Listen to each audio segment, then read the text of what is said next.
Hey friends, it's Nick with the Whip Shop, and on today's video, I'm really excited to show you guys how I made this 275 cord nylon stock whip and how you can make one too.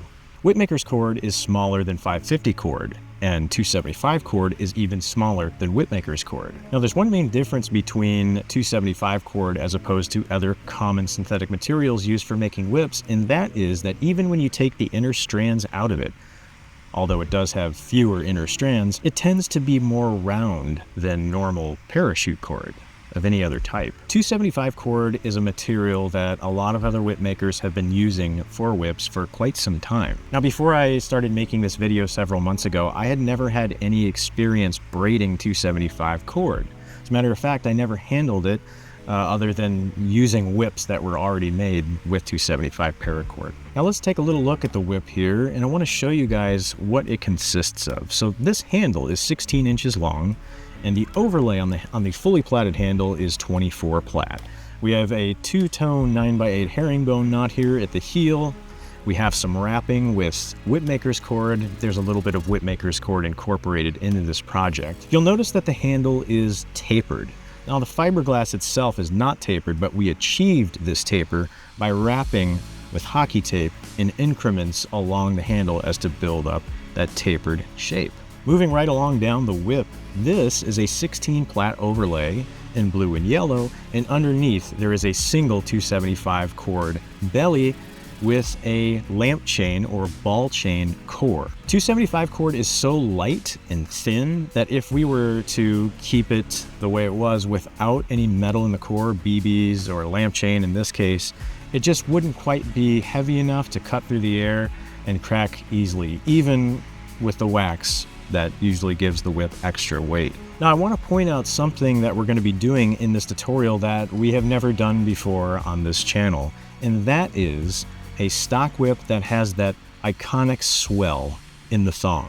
If you look here, the whip starts at this diameter here, and as we work our way down the thong about 16, 17, 18 inches down, you'll notice that things swell up again for just a short period of time. It's only then, after the diameter reaches its thickest, which is about right here, where things taper smoothly all the way to the end of the whip.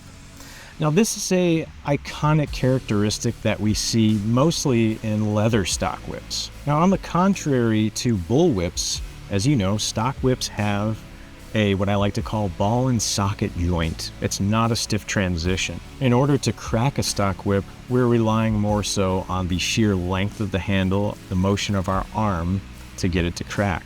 A bull whip is different insofar as the transition is bound and springy, and it's kind of a different mechanical motion as far as the whip cracking. It's this swell that allows a stock whip to achieve a better flow and helps that momentum roll all the way down to the whip, making it easier to crack. We're going to achieve this by inserting staggered strands of 275 cord into the core of this whip. That's something that we've never done before. Next, you'll see at the very end of this whip, we have a twisted fall. Now, we did make a tapered twisted fall with Isaac Eliason in San Dimas, California a few years back, but this one is different, and for the first reason, it uses Whipmaker's cord, so thinner diameter, as opposed to 550. Now, as to keep this video at a reasonable length, or at least that's my hope, instead of filming all of the tools and materials you need one by one, I've decided to list them in the description as to keep this video under 19 hours. If you're looking for a place to get any type of nylon cord for your whip making, I highly recommend the Paracord store. The Paracord store focuses on consistency. They have a large array of different colors and all different strand types, 550, 650, type 1, etc. So if you're looking for a place to get some material making whips, I highly recommend them. This is the first time that I've ever made one of these types of twisted falls, and I must say that I'm pretty happy with it. A few subtle details. You might see a little spiral here. I think we did that before on this channel. We have a transition knot here, so on and so forth. But this whip was really a lot of fun to make, and I'm pretty happy with the way it turned out. Appearance-wise, things could always be a little better, but at the same time, they could be a little worse. Now, this is actually a pretty humble approach as far as 275 stock whips goes. It's at this time I am honored to show you guys a beautiful couple of whips here made by my friend Chris Wright of X1 Whips. Chris was kind enough to let me try these out. He sent them to me a little while ago. This whip here, the first one in black and brown, won first place at the 2025 Los Angeles Whip Convention whip making competition. And rightly so. This thing is absolutely beautiful. This is another whip that Chris entered, I believe, in the 2024 Los Angeles Whip Convention. So these two whips are just an outstanding testament and a beautiful example as to what type of amazing, intricate work you can achieve with 275 cord when you have the skill set that Chris has. Both of these whips are absolutely outstanding. Chris, in my opinion, is top of the world as far as synthetic whip making. I'm always so impressed as to everything he does, all of his attention to detail, the symmetry.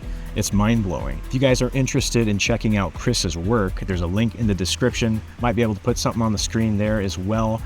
You will not be disappointed by Chris's work. Check him out.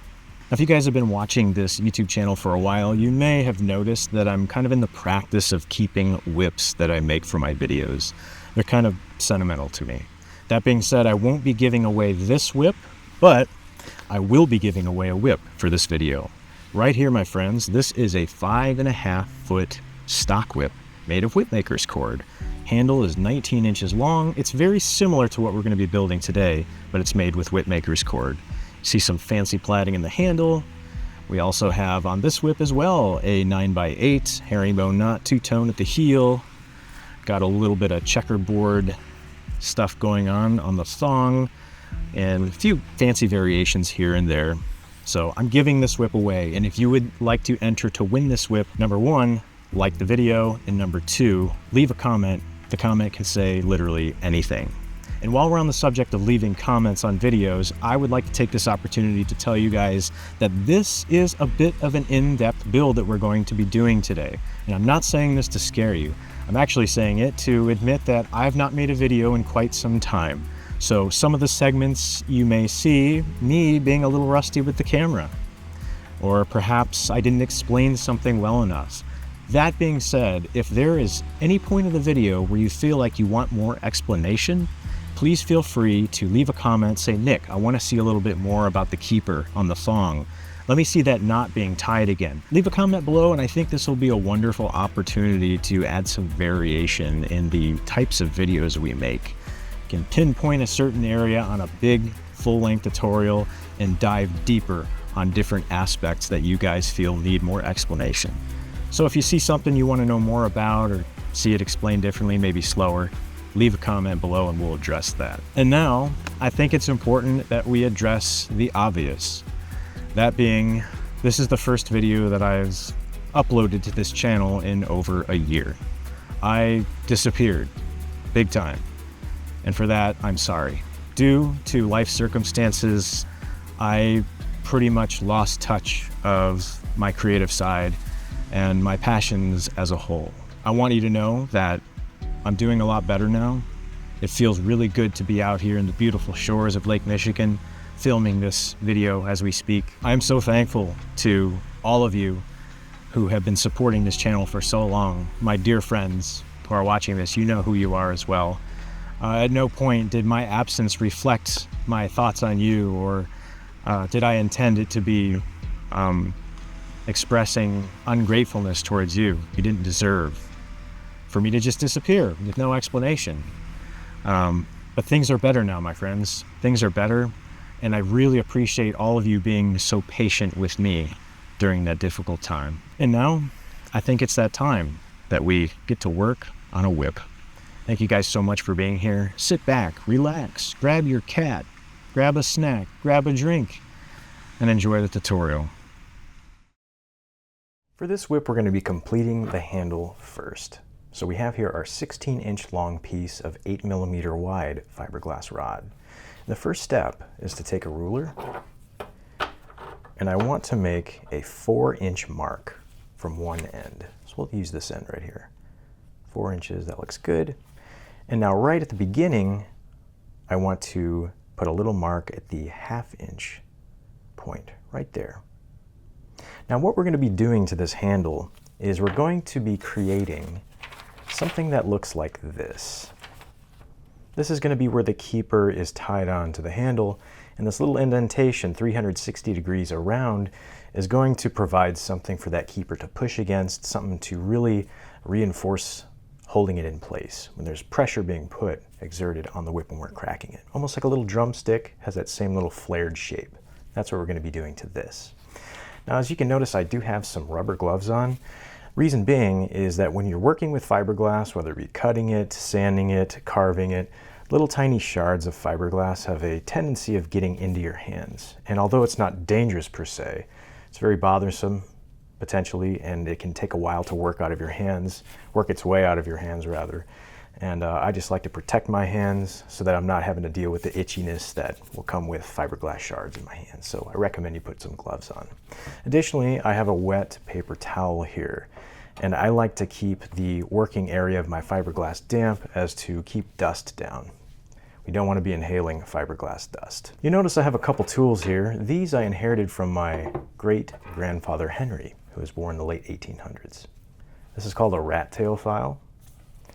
And this is a rasp that he used for farrier work when he was working on horse hooves. I'd like to think he'd be happy that I'm using his tools all these years later. Now, if you have access to a sanding wheel or power tools, this would be much easier. But I understand that a lot of you who are watching these videos don't have access to those things. So I just want to make the point that you don't need to have power tools to make this work. We're going to take our rat tail file and just all the way around create a little indentation right where that 1/2 inch mark is.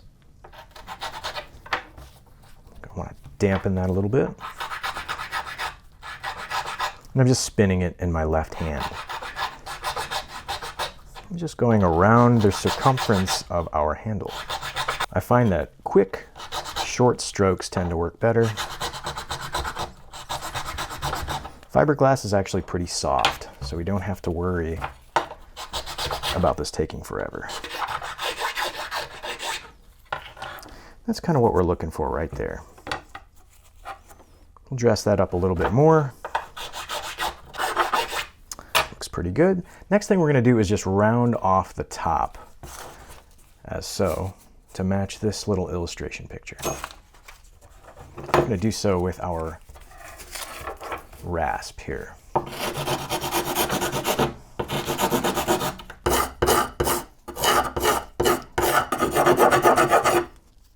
That's looking pretty good.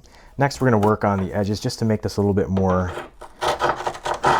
gradual, more of a ramp. As tempting as it would be to take this razor blade, if I did this, it would just peel all the way down like string cheese. You don't want that to happen.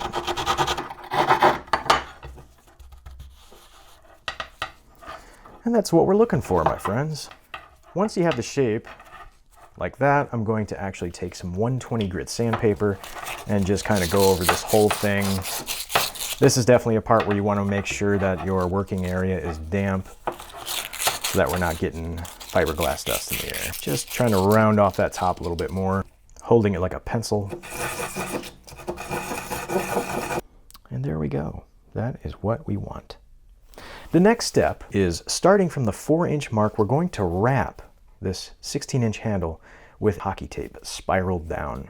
This is going to be in a staggered fashion, 1-inch increments as starting points, and this is going to allow us to achieve taper on our handle. So starting at the 4-inch mark down from the top of the bulb that we just rounded off, I like to introduce the tape at a 45-degree angle,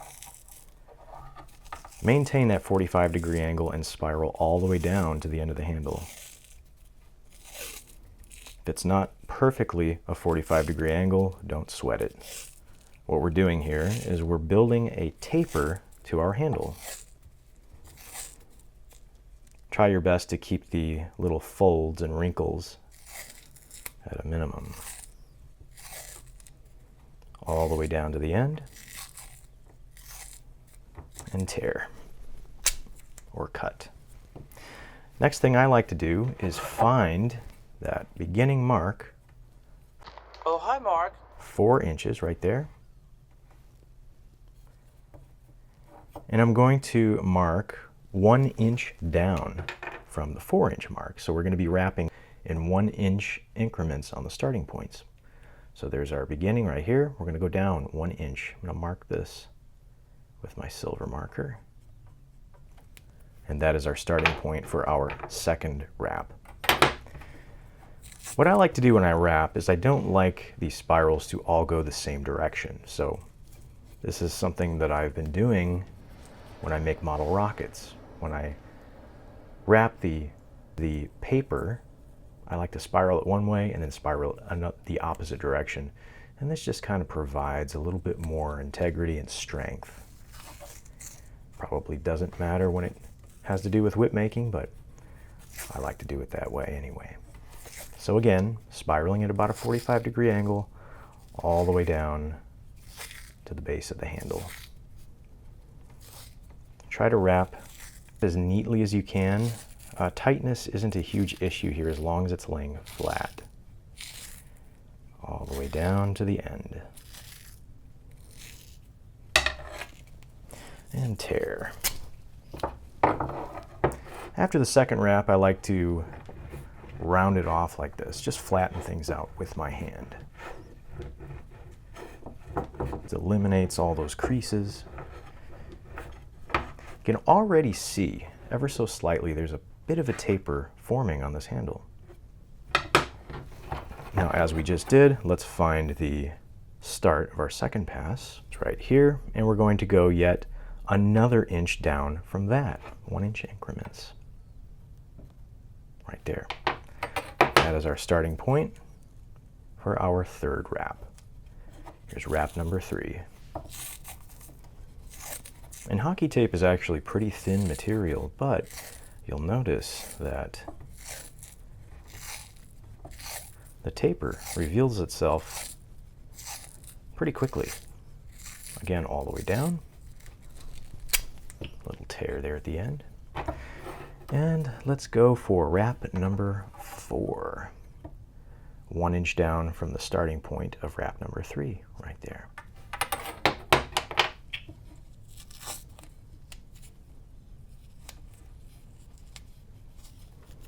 I'm just going to get that corner right there at the starting point. This is wrap number 4. 45-degree angle spiral all the way down. Now, you guys may remember I used to do this with spray glue and paper, brown paper for roofing, I believe it was.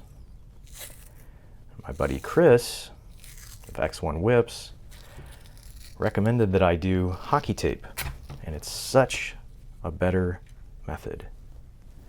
There's not the mess of the glue. This just works better all around. And there we have. That was wrap number 4. Wrap number 5, 1 inch down again from the starting point of wrap number 4. And let's begin wrap number 5 right here.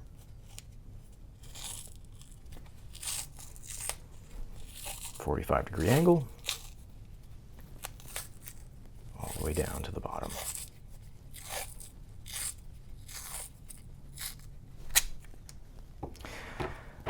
We're going to mark the starting point, again, another inch down below wrap number 5. And here comes wrap number 6.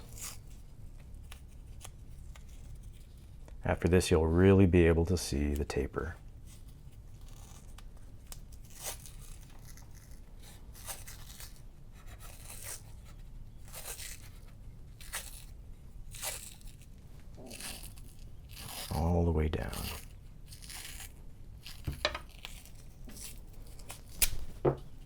And now here comes wrap number 7, again an inch down from the previous wrap starting point.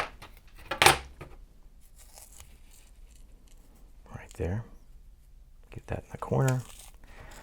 And 45 degrees. All the way down to the end once again.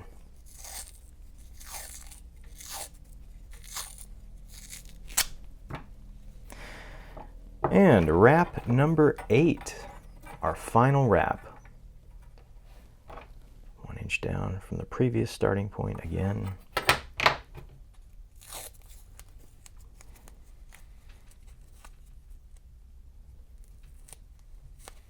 "45 degrees, wrapping down to the bottom.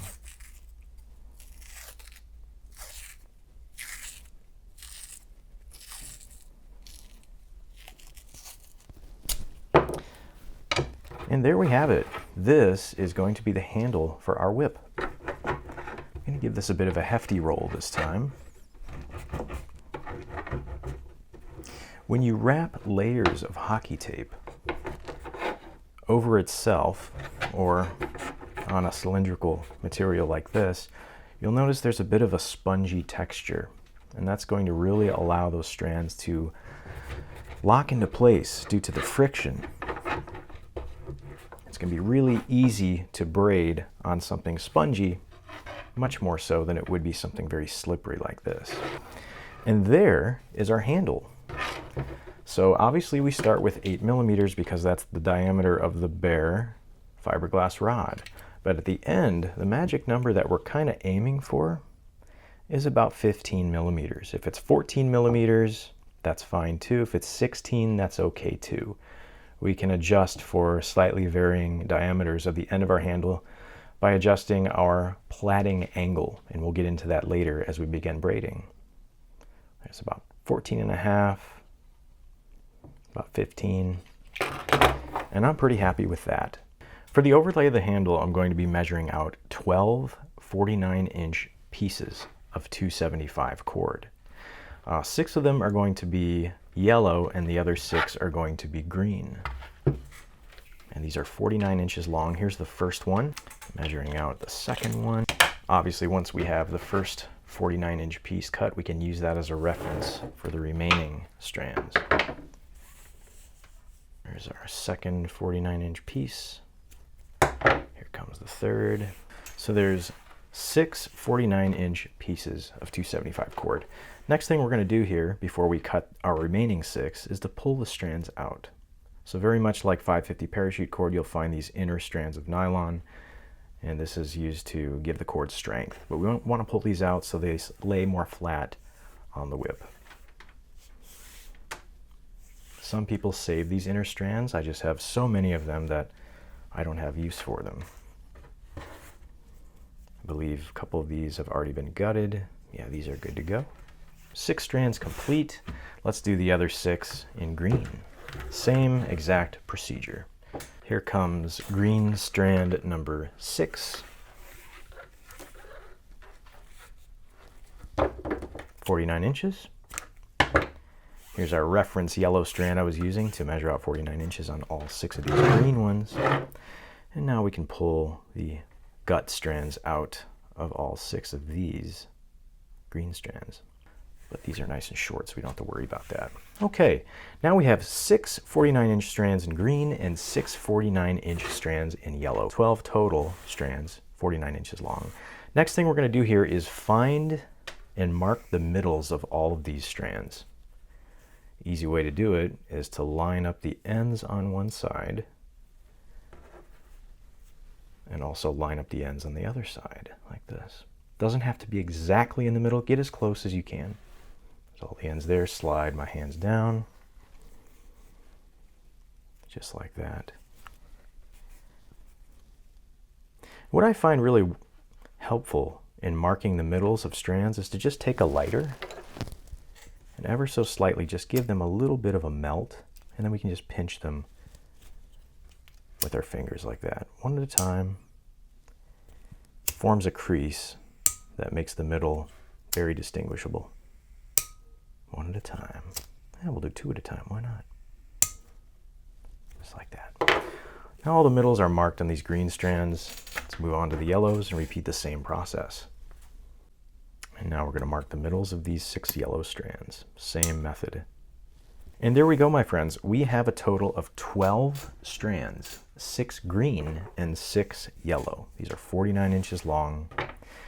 And the handle is going to begin in a 24 plat. So the next step is to mount this into our clamp, and we'll start tying these strands on and get to platting the handle. All right, let's get this handle into a clamp. Nice. Here we go. It's in the clamp. Obviously our large end is facing upwards. I'm reaching over for my 6 strands in green. I'm reaching down for tipper. And I'm going to take all of these strands and just open up the middles there.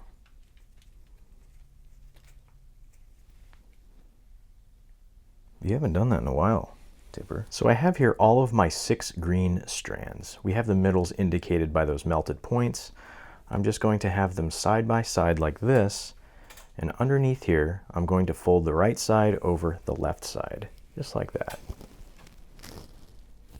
And I'm wanting to maintain the middles directly behind the handle, as close as I can, just like that. Just kind of shimmy them around to make sure that they're not overlapping one another. It's probably going to happen when we insert our yellow strands, but we'll take care of it. So I have all of my remaining strands here, 6 more in yellow. I'm going to find the opposite end of one side. I'm going to kind of pull them all together. I don't have to worry about where the middle is because it's indicated by our melted points. It's the beauty of marking the middles. The next thing I'm going to do is slide this to the right and open up this little eye over here. Geez, how many times have we said that on this channel? Open up a little eye. I'm going to slide all 6 of those yellow strands in. As soon as they're in, I can close the eye like that. Now when you do this, you might need to make sure that those middles didn't shift around a little bit. And it looks like they did not. They're still directly behind the handle when our strands are oriented like this. So now one at a time, I'm going to pull each yellow strand until the middle stops us. So we can see here's the first one. We're stopping at the middle, and I'm going to pull the next strand. You can see the middle coming up. There it is right there. That's where we stop. Here comes the middle right there. Now let's closely examine these to make sure that all the middles are resting more or less at the starting point. So we want the middles to just be about ready to go underneath into that closed eye. There's 1, 2, 3, 4, 5, 6. Good. One more look at the back. Those look like they're where they need to be, more or less in the middle. It's time to begin platting. Now, unlike other builds on this channel, we're not going to be picking an even number to go under and over. For example, we're going to be going under 5 over 7 in 24 plat. Reason being, we want to maintain even seams, 12 o'clock, 3 o'clock, 6 o'clock, 9 o'clock. That being said, let's find the upper right yellow strand, which is right here. And we can always know which strands we need to plat by examining the strand at the very bottom, which is this green one. Notice it's on the surface and it is pointing to the upper right. We're going to be alternating left, right, and so on. Let's grab a strand from the upper right, which is the yellow one. We're going to go around the back. And we're going to go under 5. We're going to count 1, 2, 3, 4, 5. Under 5 over 7. Just like that. Now the strand at the bottom that's on the surface is pointing to the upper left. So we're going to grab a strand from the upper left. Again, it's a yellow one. We're going to go around the back. And we're going to go again under 5 over 7. Like that. And we're just going to keep on doing this. Now for the first few passes, do not pull this so tightly because we're going to be shimmying this up to the top of the handle. I like to start it in the middle just because it's easier to get everything oriented and tied on. Then we'll shimmy it up. So don't pull super tight just yet. And alternating left to right. Now we're back to the upper right strand on the surface at the bottom points to the upper right. Here it is, around the back, under 5. Might have to count them individually sometimes. 1, I know I do. 1, 2, 3, 4. Ooh. 1, 2, 3, 4, 5. There we go. And just kind of even them up a little bit.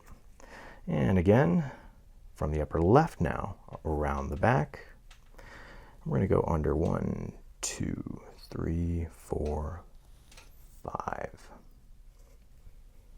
Under 5 over 7. And alternating back to the right side. Always grabbing the strand at the very top, around the back.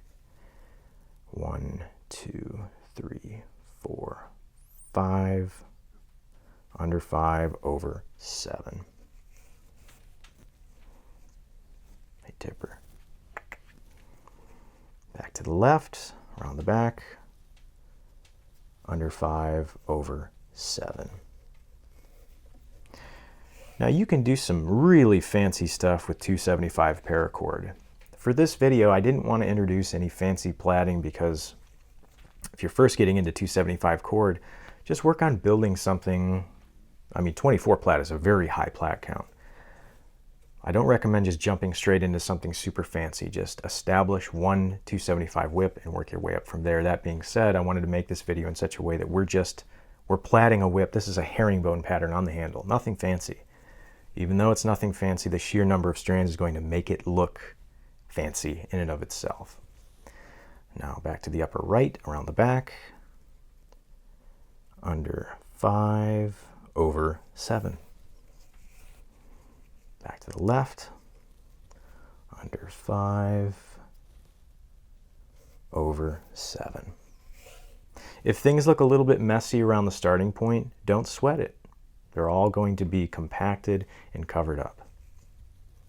So you have a little bit of leeway for the first inch as far as strand neatness.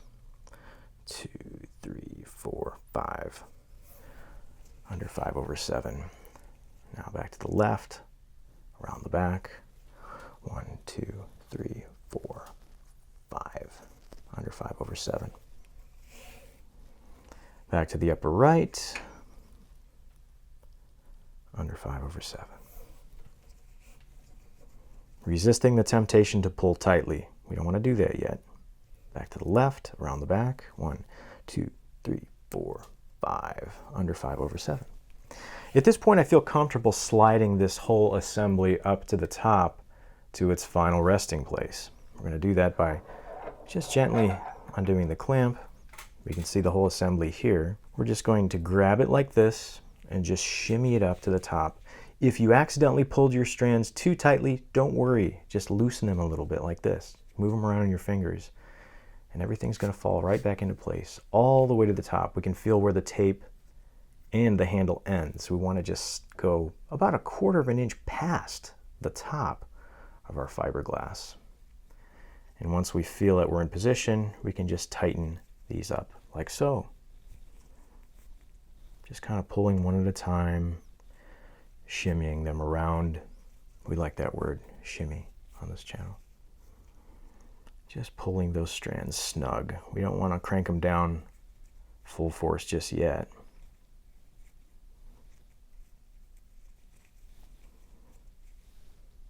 See, these are a little bit loose there. That's okay.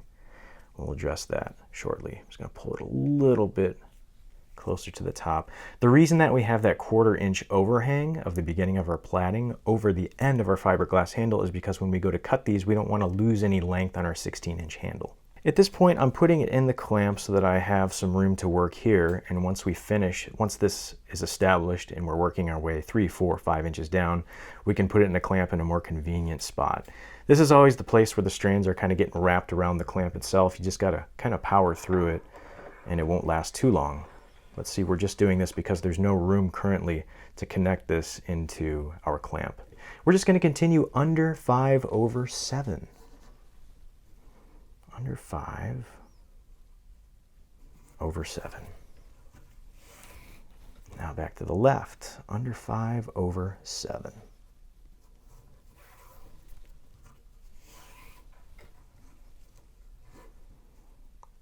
under 5 over 7.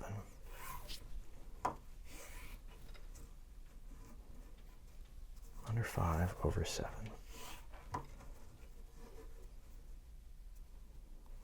You know what I'm going to say? Under 5 over 7, of course. Alternating from left to right. Doing my best to make this video not last 6 hours long, so we'll do our best. And that's the way the pattern is going to look on our handle. Is that a Green Bay Packers theme? I think it is. I'm not really a football guy. You know, I'll watch a game if it's on. Friends are watching it, but don't really follow it. But I believe this is, if I'm not mistaken, the Green Bay Packers. And I'm just going to continue. Alternating from left to right. Under 5 over 7. For another inch and a half. All right, so we have been plaiting along under 5 over 7. As you can see here, we have a couple of inches accumulated on the end of our handle. At this point, what I like to do is grab each strand from the left, starting from top to bottom. I'm going to pull those strands snug. Just like that, one at a time, to lock them in place. I think I missed one. There it is. And once we do that, once we finish snugging these strands down, we're going to be sliding this into a more comfortable position into the clamp so we don't have to be working around the vise itself. And as mentioned before, if you plait from a hook, you don't have to worry about this problem.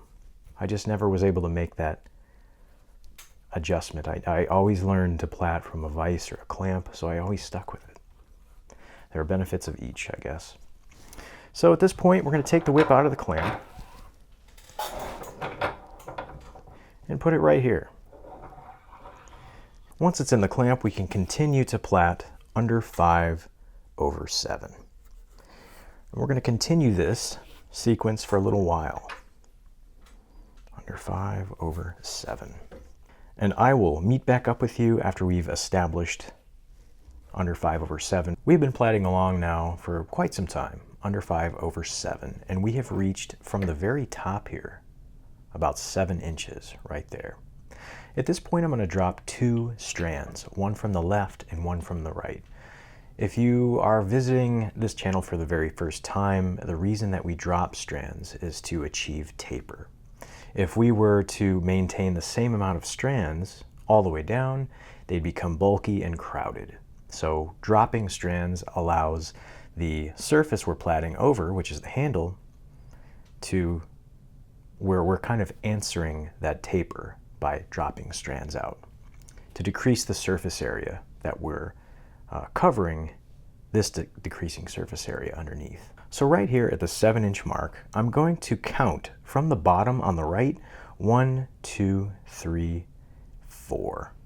So this is the strand that we're going to be dropping right here. Now on the left side, we're going to do, once again, we're going to count 1, 2, 3, 4. So on the left side, this is the strand that we're going to be dropping. The way that we're going to drop strands is we're going to take that 4th strand from the bottom, which is this one, it's a yellow one. We're going to give it a little pull, and we're going to lift up those 4 strands underneath it and just gently push that dropped strand to the middle. And then just very gently coax it to the middle like that. Once it's in the middle, we're going to count on the left. 1, 2, 3, 4. This is the 4th strand from the bottom. Give it a little pull, lift those 3 strands below it, and pull it to the center like this. And just gently coax it to the middle. We don't want to pull it tight yet. At this point, we have 11 strands on the left and 11 strands on the right. And now, we're going to continue plaiting as if these strands were never even there. I'm going to grab a strand from the upper right. As you can see here, how do we know which side to start at this point after we've dropped those 2 strands? Well, we examine the strand that's at the very bottom, the furthest strand down. Which one is it? Which one's on the surface? It's this one, see? And it points to the upper right. We're going to grab that strand from the upper right, and we're going to be going under 5 over 6, just like that. And now from the left, grabbing the upper right. And now from the left, grabbing that strand from the upper left, around the back, under 5/6. Just like that. And this is the new sequence for several inches. And we're just continuing to alternate from left to right. Under 5/6. And keep these little drop strands in the middle if you can. Back to the left, around the back, under 5/6. Now we dropped 2 strands of the same color, and at the same time, mind you, to maintain this chevron pattern that I quite like on the handle. If we were to drop a green strand on the left and a yellow strand on the right, it would disrupt this pattern. So doing so allows us to maintain this pattern. Under 5/6. Under 5/6. 4, 5. You'll notice that you do still have to count those strands, or I do anyway. They're so tiny and close together. I sometimes just have to physically grab them in my fingers and count them. Under 5/6. Now once we've established several passes, several strand plats on top of these drop strands, we're going to be giving them individually a pull, and then we're going to snip them and melt them and press them into the handle core. Under 5/6. Under 5/6. And that feels about good right there. So what I'm going to do here is I'm going to grab one strand at a time, give it a little pull, and you'll see it tighten. Right there. See it tightening? And now the one on the left, give that a little pull. We see it tightening right there. After we pull those strands that we just dropped, I want to run through every strand and just give it a nice little tug, like that. All the way down from the top, ending at the bottom, like this. And back to the right, just running through all of these. And what this is going to do is it's going to really encourage those 2 dropped strands to be fixed in place. And really focus on whatever strands that you just dropped, focus on pulling the strand right below it. Like if we give this a little tug here, we see that moving. Let's pay extra close attention to tightening that strand right underneath it. And the same goes for the right. Where's that strand? There it is. Where's that strand? Where's that one? Right there. So pull those strands underneath. Once those strands are fixed in place, I feel comfortable snipping those dropped strands. So what I'm going to do is just take my scissors. I'm going to snip it pretty close here. 1, 2. After we've snipped them, I'm going to give them a melt like this. Get it nice and heated up and just press it into the handle. Same with this one. Get a little melted, press it into the handle. Now these strands are not going anywhere. We can continue plaiting. The strand at the very bottom that's on the surface points to the upper left. So grab this one around the back, under 5/6, just like that. Alternating under 5/6. And you notice we dropped those 2 strands, but our pattern is still the same. And we can continue on for a little while, and then as this handle tapers, we'll be dropping another set of strands. Okay, we have been plaiting along under 5/6. We just dropped those 2 yellow strands several inches ago. And at this point, we're about ready to drop. As a matter of fact, we are now going to drop 2 more strands at the same time, one from the left and one from the right. I'm going to take my ruler here and show you where we're at. We are at the 9-inch point. Previously, we dropped 2 strands. The first 2 strands at 7 inches. Now we're going to drop 2 more strands at 9 inches. Originally, when we started this handle, we were in 24 plat, 24 total strands, 12 on the left, 12 on the right. When we dropped those 2 strands at 7 inches, we were at a 22 plat, 11, 11. Now we're about ready to drop 2 more strands at 9 inches, and that is going to give us a 20 plat, 10 on the left, 10 on the right.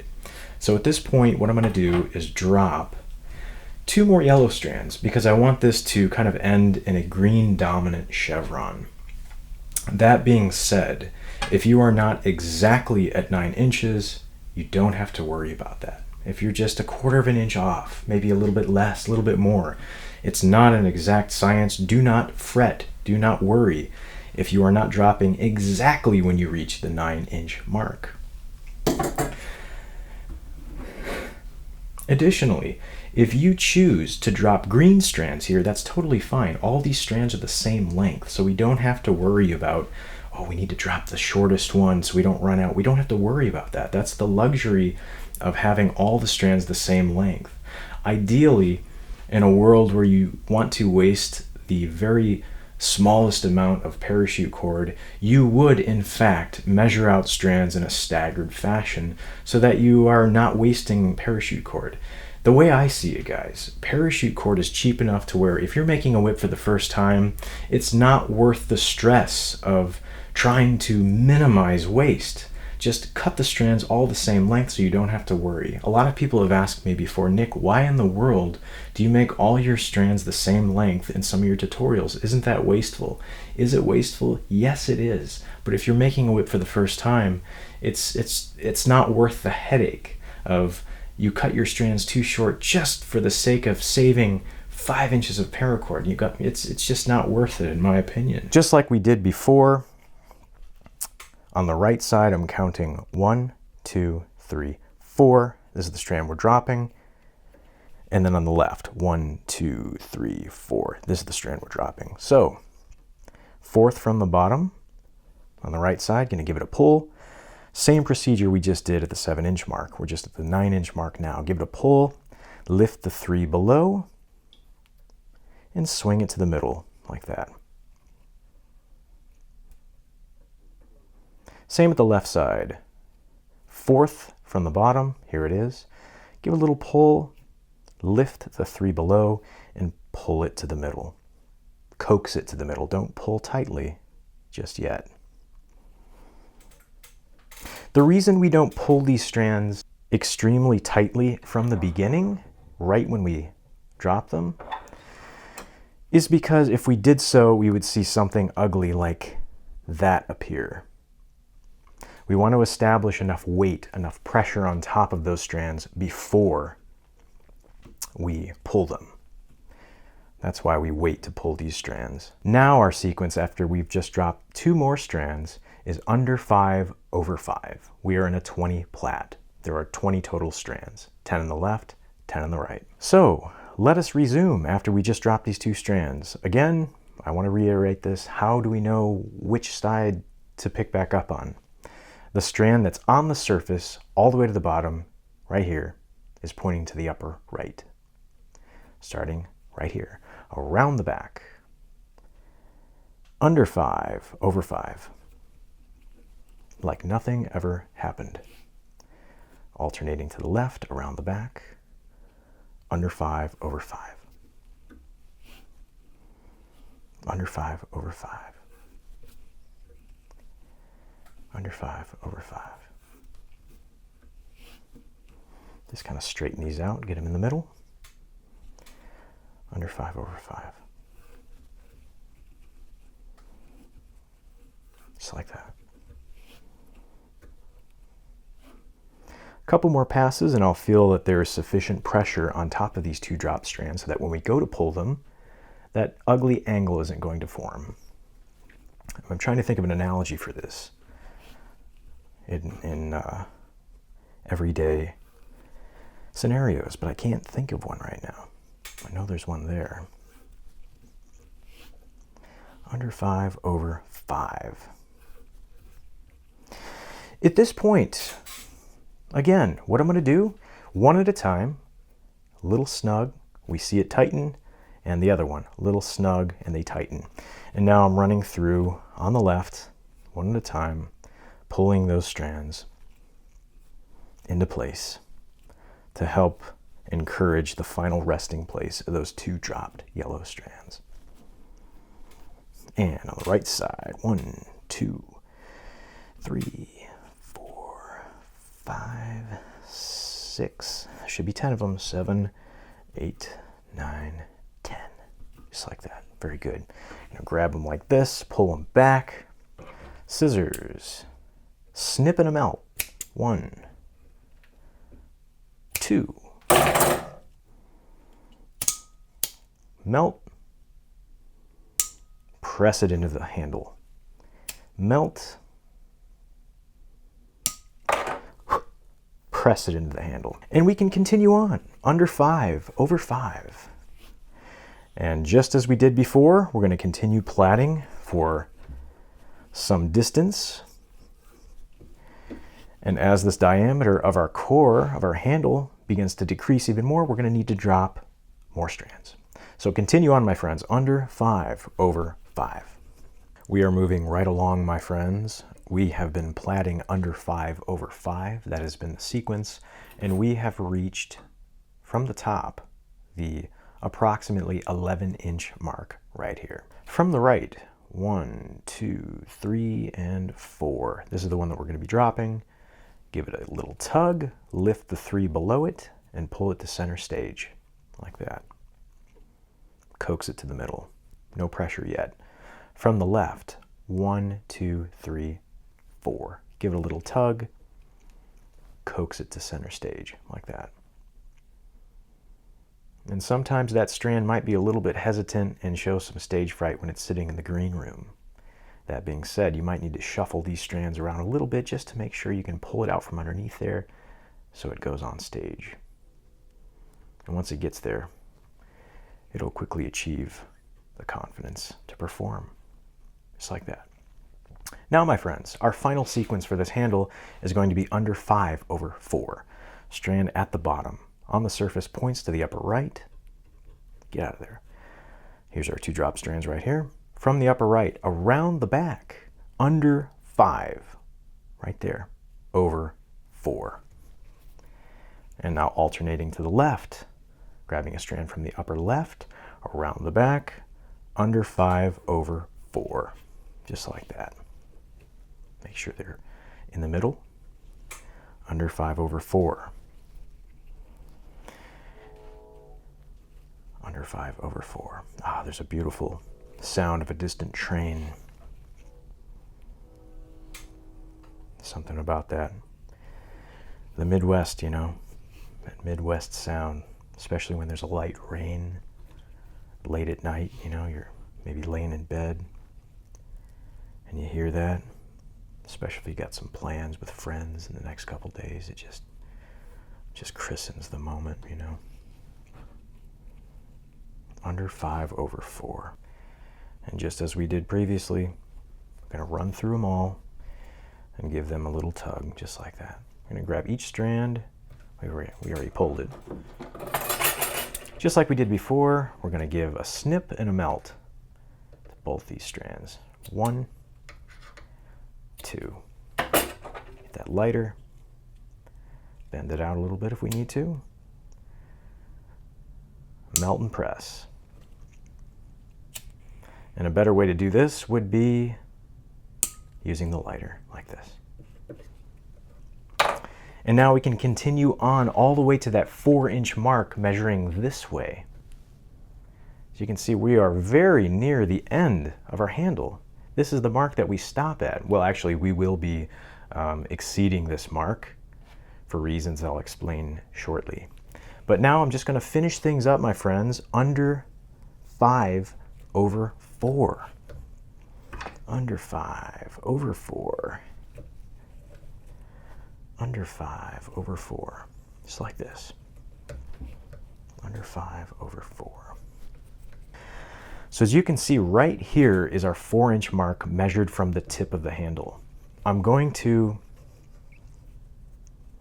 mark that with my silver marker because we want to keep note of where that is. If you guys are looking at this right now and saying, Nick, why are your strands not the same length? That's my mistake. I cut them wrong. Ideally, all these strands should be the same length. So if you're seeing this and going, what did I do differently? That's me. I made a mistake. But I'm going to have enough to finish this thing. 4-inch mark is right there. I'm going to grab my silver marker and just make a little note right there on the surface. This is going to be covered up. So just enough to, I think this thing is running dry actually. Just enough to indicate where that marking is, because it is important. And now we can continue on platting. 1/2 inch to 1 inch past. It doesn't matter how much we go over as long as you're doing at least 1/2 inch, 3/4 inch. Do you hear the indecisiveness in my voice?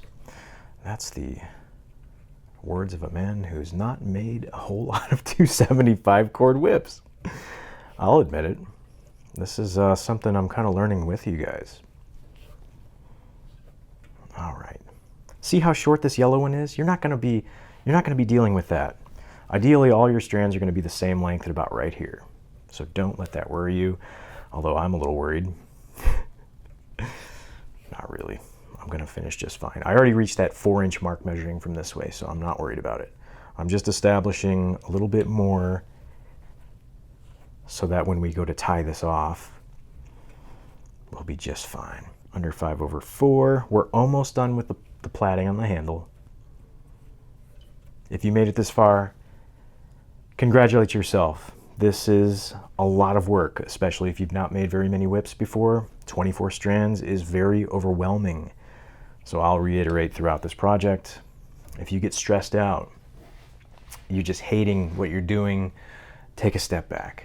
You know, give it an hour, 2 hours, give it a day, 2 days, you know? Let it sit for a couple days. Okay, we have platted 1 inch further past that 4-inch mark measuring from this tip here. And now it's time to tie this off. All right, now at that 4-inch mark that we discussed previously, right here, we're going to take either some artificial sinew, or this is actually Dacron lacing tape, which is very similar. It's just a little bit less stretchy. So what I'm going to do here with my brand new Fiskars scissors, mind you, is cut off about a 6-inch piece like this. I'm going to form a little loop like this. Just fold it in half. I'm going to set this aside. Next, I'm going to take this. You can also use nylon material. Even kite string would work for this. There is a link for this in the description. This is wonderful material for binding the transitions of your whips. Right at the 4-inch mark, I'm going to give it one hefty wrap like this. Give it another, and try to keep your wraps unslanted. Try to keep them perfectly symmetrical, perpendicular to the rest of the whip. Once I have this started, I've established 2 wraps. I don't feel like this is going anywhere. I'm going to take my little loop here, right there, and start wrapping over that loop like this. This is a technique that I learned from Bernie Wojcicki, who I consider the father of modern day whipmaking tutorials. I learned so much from Bernie.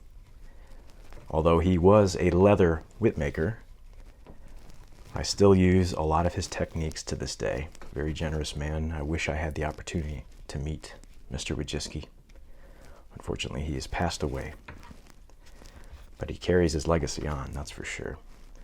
So you can see I've done a few wraps over that loop like this. I don't want to build this up too much. I don't want this to be too thick. Once I've established 4 or 5 wraps, I'm going to snip this right here, 2 or 3 inches. Boy, these are nice. Got them yesterday. And I'm going to take that little strand, the end of this, and slide it through the loop. Once it's through the loop, I'm going to take the 2 ends and pull. And what that's going to do, maintaining tension here, what this is going to do is draw it underneath all those previous wraps like that. And this isn't going anywhere. Now we can neaten things up. We can dress this up a bit. Now we can pull these all the way to the end where they enter underneath this wrapping. And I'm going to cut these as close as I can. Oh, the luxury of a new pair of scissors, let me tell you. Turn it again. There. Snip there, snip there. One more. Done. At this point, what we're going to do is give this entire assembly here a nice hefty roll. What that's going to do is make all these strands nice and uniform. It's going to eliminate some little lumps that naturally happen. Now I'm going to roll this handle on the table here, but after I do so, I'm going to actually put it on the floor and give it a hefty roll using my body weight. I'm just going to be rolling the entire thing like this. And this is after the roll. You can see everything is just a little bit more uniform. Some of those spaces have been eliminated, and everything just looks a little bit cleaner and neater. Next thing we're going to do is grab a little bit of that 120 and twist this and just scuff it up just a little bit so the strands for our keeper have something to adhere to. I've got here some 120 grit sandpaper, and what we're going to do is just scuff up the handle right here. Simple twisting motion will take care of this. And what we're doing is just knocking off that really smooth edge and just scuffing it up a little bit. The next step is to optionally color the tip of the handle, because that tip is going to be visible once the whip is complete. All I've done here is I have taken some mustard, Heinz brand, and applied it to a paper towel. This is spray paint. That being said, I'm just going to take that. It's not a big paint job. Let this dry, and we'll move on to the next step. Next thing I've done is I have cut 9 sections, 9 lengths of 22-inch pieces of 275 paracord. I'm using green and yellow. There are 4 yellow strands and 5 green strands. The next thing I'm going to do is pull all of the core strands out of these sections, like this. There's one. And once we pulled out all of those core strands for these 9 22-inch pieces, I'm just going to lay them out in however fashion I want. And what we're going to do is find the middles of all of these strands. With all these strands folded exactly in half, we're going to measure about 3 inches down. So I'm going to do this in one swift motion. I'm going to pinch this right here, turning it like this, and I'm going to put this part in the clamp like this, right at that 3-inch mark. And I'm going to tighten it up. Not too much, because we still need to orient the strands in the way that we want them. So I decided for that staggered pattern of having a green in between the yellows. Sometimes helps to have, well, it's probably better to actually orient them in that way before we put them in the clamp, but we'll work with it. Just going to shuffle things around. There's a green. Let's take a yellow, put it in between here. Just like that. I'm going to zoom in a little bit. What we're about to do is braid a 9-strand flat braid, and this is going to make up the keeper on the handle of our whip. What we're going to do is separate these strands out. We're going to do 4 on the right and 5 on the left, just like that. Now, it will be helpful if you do orient your strands the same way that I have them here, so that it's easy for you to follow along. What we're going to do is take this green strand right here and fold it over that yellow strand. They're just going to switch places. Next, from the left, we're going to go, taking this one, we're going to go over this one, under this one, over this yellow, under this yellow, like that. And now from the far right, we're going to go over this yellow one, under this green one, over this green one, and under this green one, just like that. And we're always going to be alternating from left to right, always working those strands from the outer sides. From the left, this is the furthest one to the left. We're going to do the opposite of whatever the previous one did. See how the previous green one went under? We're going to go over. So over, under, over, under, like that. Working from the sides. Now back to the right. This is the furthest strand of the right. We're going to go over, under, over, and under that yellow one right there. And we're just going to continue this flat braid. Over, under, over, under, like that. Over, under, over, under. And I'm just going to keep this sequence going.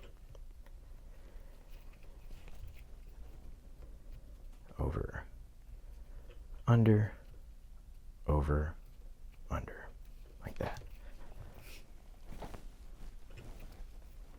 And now from the left, over, under, over, under. So braiding this 9-strand flat braid, I like to accumulate about 4 inches of braiding before we attach it to the whip handle. That looks good. We have the alternating green and yellow. We can just kind of come through here and just pull and flatten this as much as we can. And there we have it. Now I made this little spacing tool or jig to tell me how much of a loop. This is just going to allow us to put the keeper over this thing and show us what kind of spacing we need. Now this is just a PVC pipe. I believe it's a 3/4 inch PVC pipe built up with some electrical tape, and the diameter is about 26 millimeters. So that is kind of the sweet spot as far as the way that I build my stock whips. At this point we can take this very carefully out of the clamp like this. We should see a perfect braid more or less in the middle like that. I'm going to take my handle, I'm going to take my spacing tool and set it right on top and lay this over like this. I'm going to turn it to the side so we can see. Get it oriented to where, right where the braiding stops, that's where about this little indentation should be. So once we have it like this, I'm going to tightly push down. Try to make sure that the spacing is even on the left and the right. And I'm going to take my binding material, which once again in this case is going to be some lacing tape, polyester. And I'm going to tightly wrap right here. You can see just below that yellow part that we colored right there. I'm going to very tightly wrap this area with our binding material. Just like that. And now at this point, what I want to do is just kind of spread all of these strands out so that they are more or less not stacked up on one another, so that we can hopefully just get a uniform, symmetrical filling in on this portion of the handle. And it's going to be a little tricky. If this is your first time making a 275 cord whip, don't beat yourself up if there's a little bit of lumpiness, because it is inevitable if you're a beginner. Your whips will become neater with time. Little tip that I like to implement is just sort of getting the top looking good and then just giving it a few wraps like that. I've got to get this thing out of my way. Give it a few wraps. See, this doesn't look very good down here. Don't worry about that. We'll just take care of where we're at currently, and we'll cross that bridge when we get there. So there's a few wraps there. The pipe is nice because you can just stick your finger in there and hold your position. See that? Turning it. See, this strand is kind of going under a few other strands. We want to push it back and have them all laying out evenly. Can also help to just stand it up vertically like this and just kind of almost combing it. Just separating those. And now we can continue wrapping like this. All the way down. This is one of the very few whips that I've actually made with 275 cord. So you can see we want to stop just before we get to that previously bound area of the handle platting. I want to stop about there. Once we do stop there, I'm going to give it a few firm wraps, and then we're just going to work our way back up to the top. Just like that. At this point, we can actually take the spacer tool out. Might be a little bit hard to get it out at this point. You can see. That is why we colored or painted that yellow tip, because it would be white and we want to match the rest of our whip. Filling this in a little bit more, and now we're going to go back down again. Now I have a sufficient amount of wraps to where this is not going anywhere. I know that to be a fact, but the reason I'm going down is just because I want to fill in those spaces and remove some of that bulkiness. I'm happy with that. What we're going to do at this point is what we did previously. I still actually have my little loop right here, and I'm just going to wrap about 3 or 4 tight wraps over it. I'm going to give it a little snip, put it through the eye, pull tightly, and then pull that eye out. And it just pulled that strand underneath our previous wraps, and now we can once again trim everything, just like we did before. Try to get as close as you can to the wrap, the last wrap of binding material.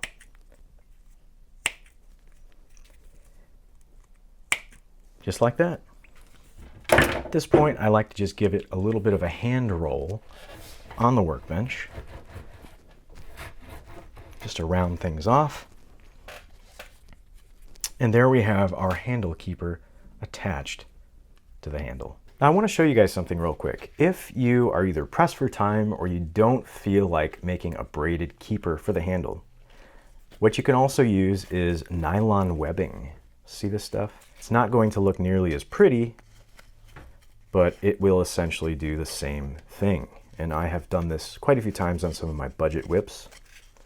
Matter of fact, I have a handle right here.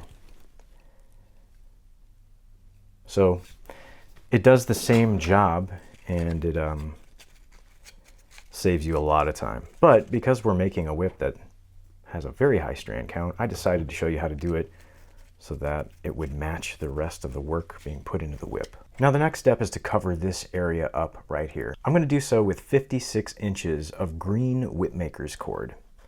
So the first thing I'm going to do here is get the tip of it melted, and I'm going to stick it right here about 1 inch down from the top, like that. Next, I'm going to hold it with my thumb and just spiral it, wrap it around like this. And all the way down, we're just going to spiral like this. Now I know previously on this channel we did a grapevine hitch. I don't want to make this video 6 hours long, so in light of keeping it at a realistic length, I'm choosing to do this method as opposed to a grapevine hitch. I think this will still look decent. I'm actually not very good at a grapevine hitch, so I think it's a win for everyone. Just like that, all the way to the base. And see those little fringe areas right here, those little frayed areas? That's where we're going to stop. We're going to cut this, melt it, and press it into the layer beneath. Almost there. Couple more. And right there, what I'm going to do is give it a snip and a melt, just like this. Snip, melt, and press it in like that to seal it. Now later down the road, this is going to be covered by a knot, but that is what we're working with right there at the top. That's what the finished product is going to look like. Give it a little hand roll on the workbench. Just kind of helps lay all those wrapped, well, the single wrapped strand. Makes all those wraps nice and flat and uniform. The next step is to dress up the end of our handle and ultimately tie a heel knot. What I have here is some hockey tape. It's actually thinner diameter. I cut one of these down the middle. And what I'm going to do here is just tightly wrap the last inch of our handle like this.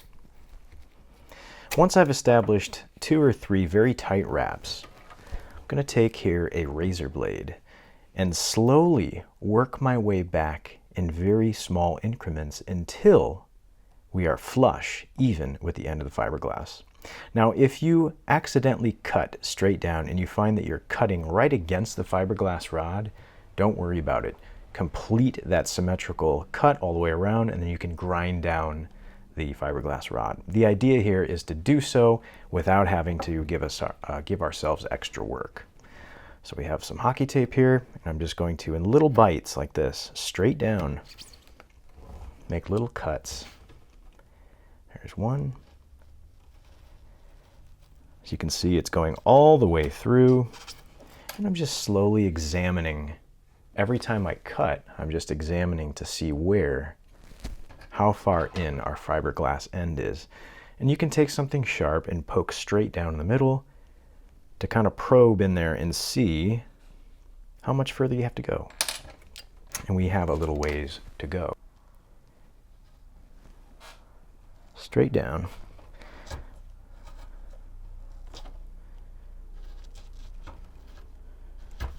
Just like that. I'm going to take my scissors and just dress things up a little bit like this. Keep going in and out of focus. Apologize for that. And just all the way around the circumference, I'm just dressing it up with this new pair of scissors that I should not be using on this. Get that focus good. And now I'm just going to sear the end of this. And we're looking for a medium rare. Little melt in the tap, just like that. A little bit more razor blade work. And I'm pretty satisfied with that. The next step from here is going to be to grab some artificial sinew, or in this case, more lacing tape. And I'm just going to tightly bind about 3/4 of an inch all the way around this area right here. Boy, that scared me. There we go. And we can kind of twist it against our body like this and just spin it. And the idea is to just really make sure that this is a solid foundation. At this point, we can go ahead and snip this off. Both artificial sinew and lacing tape is waxed, so it has a tendency to stick on itself. Kind of just press it in there. This is all going to be covered up anyway. At this point, let us reach for our lead sheets. So now that this is prepped for our foundation, I have here some 1/32 inch thick lead sheet. Once this whip is finished, all lead will be completely covered. So if lead is a concern to you, you may use a different type of material. But that being said, this lead is 1/32 of an inch thick. And what I'm going to do now is cut a strip of it 18 millimeters wide right here. So I already have it marked like this, and I found a really good way to cut lead is with a razor blade. I already have the marks here. Just have to line this up. So I just take this stainless steel ruler, line it up on my 18-inch wide marks, and just make sure my fingers are not in the way. Just score it a couple times with the razor blade, maybe another one. Lead is such a soft metal to work with, so 2 scores like that, and we just peel it right off. Next, we're going to take our handle like this. Make sure that we're zoomed in and in focus. What I'm going to do here is wrap 2 times around with this lead. So there's once, you see right there, and we're going to go all the way around one more time. And right when we reach the starting point, which is right there, let me zoom in even more so you can see that. Notice we started there, we went around 1 revolution, we went around a second time. I'm going to take my fingernail and mark right there. I'm gonna grab my snips and snip this lead right there. Just like that. Now, what really helps me is to staple one end first and then begin to pull it. If we don't do that and just wrap it and then staple it, there's a lot of play in the spacing between the other side of the lead and the whip handle. Okay, here. So, top edge of our 18 millimeter wide piece of lead will go right here, flush with the top of the whip handle. And I'm going to take my stapler right here and just go right across at a 45-degree angle. And the idea is to straddle the fiberglass. Ooh, there we go. And then I have a little jeweler's hammer right here that I'm just going to kind of drive that staple all the way in.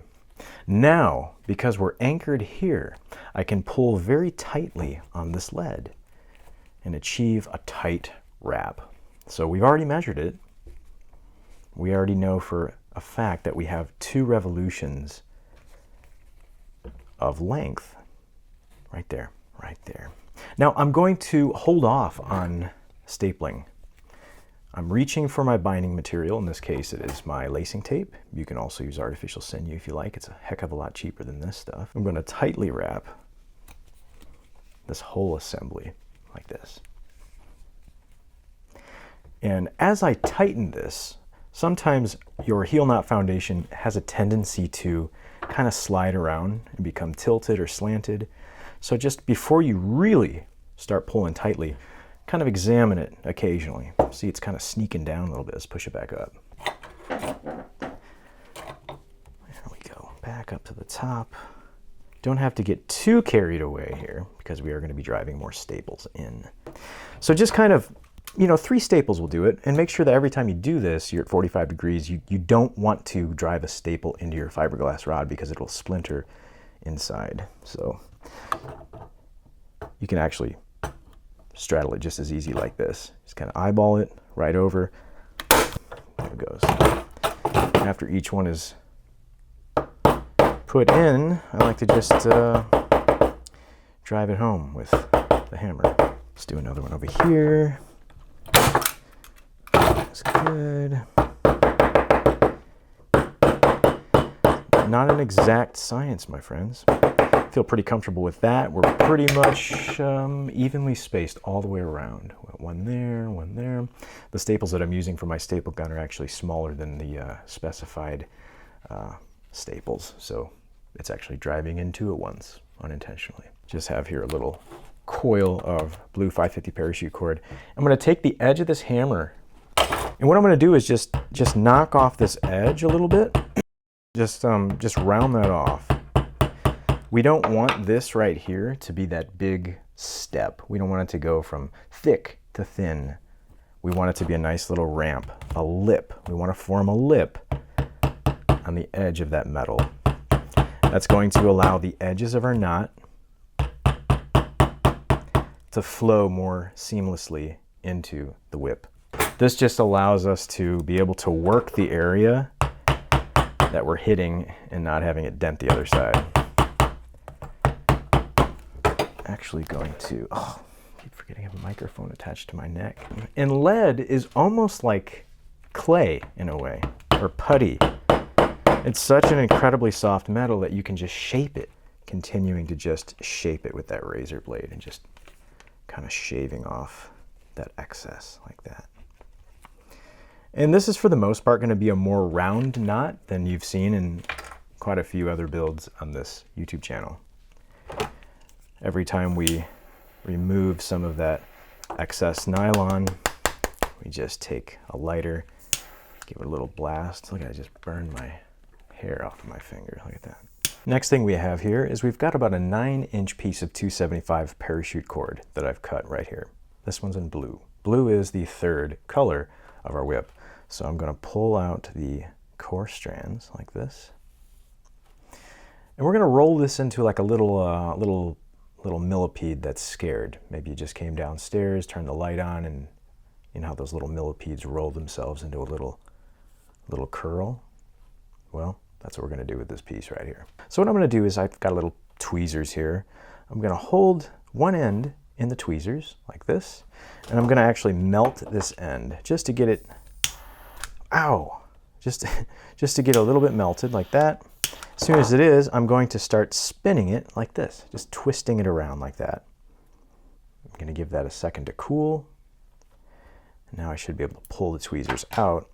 And what we've done is we're starting a spiral, just like that. Almost like we're like a snowman when you roll snow on the ground, and it's like just keeps picking itself up and turning it into a coil. That's what we're doing with this little piece here. This is what I used to do about 6 or 7 years ago with all my whips. This was the top, the cap of the heel. That was what I did before I started adding those little aluminum discs with my emblem on there. This is what I used to do before that. Let's grab our handle. That looks about right. And it's just going to sit on there just like that. Now, before we get too carried away with this coil, what I'm going to do is mix up some 2-part 5-minute epoxy, and I'm going to spread a nice even coating on top of this. I have here our 2-part 5-minute epoxy. By volume, we're just going to, of course, that's way too much. It's a tradition of mine. Alrighty, looks good. Next thing I'm going to do is apply a generous amount to our heel knot foundation, the top here. And we don't want to put that spiral on here yet. We want this to get tacky. We want it to be very tacky, actually, so that when we apply our little spiral, it will hold it. So this is now to the consistency of my liking. It's very tacky and sticky, like bubble gum. So I'm going to take my little spiral here and just put it right on top like that. Try to get it right in the middle. Now this end here, the side is still a little frayed. So I'm just going to take my lighter, just give it a little touch there and just press it right in. You'll notice the epoxy is still very tacky, but it's holding this in place. Another benefit to attaching your spiral when it's still tacky like this is you can actually press your little spiral around the edges. I know you're not getting a side profile of this right now, but take my word for it. It is able to be molded more, so we can really accentuate the dome shape of the top of the heel knot foundation that we're looking for. So this is what we're left with. I'm a little bit unhappy about the fact that it's not a perfectly symmetrical heel knot, but this whip is not a custom order for anyone, so I'm going to let it slide this time. Anyway, let's grab some of our hockey tape here, and I'm going to cover the entire heel knot foundation with this hockey tape. This is going to cover up all the lead, some perhaps sharp edges that we missed on the staples, and I'm going to give it a couple wraps here. I'm going to go all the way up to the edge of our spiral there. This will just also ensure that the edges don't slide down, and this is all going to be covered up on the edges with our knot that we're about ready to tie. Now I have here 2 gutted 5-foot sections of 275 parachute cord. And the knot is going to be in green and in yellow. I'm going to take one of these 5-foot pieces and thread it into a Type 1 lacing needle. Again, there's a link in the description to get you yourself one of these needles. So I'm going to melt one end, twist it, thread it into the needle, and we're off to the races, as they say. We're going to be tying a 9x8 two-tone herringbone knot. And here we go. 45-degree angle, holding it with my thumb. I'm going to go around the top like this, around the back, over the top there. Take the other side. I hear a tree frog out there. We're going to go under this one here.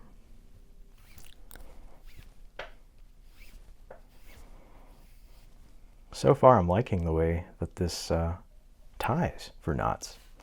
We went under this one, we're going to go over this one, under this one.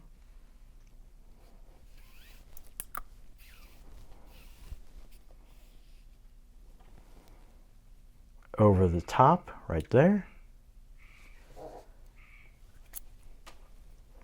Over the top there.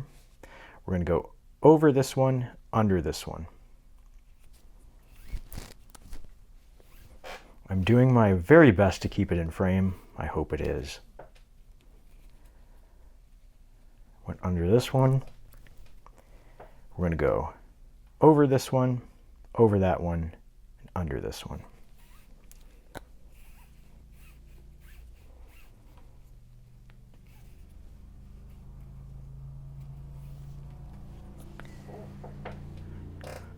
Over this one and under this one. Now it's very important that you tie this knot loosely. We're letting the filling in of the strands tighten the knot. So just 2-finger tight, just very delicate. So we went under that one. Get things situated here. We went under this one. Now we're going to go over this one and under this one right here.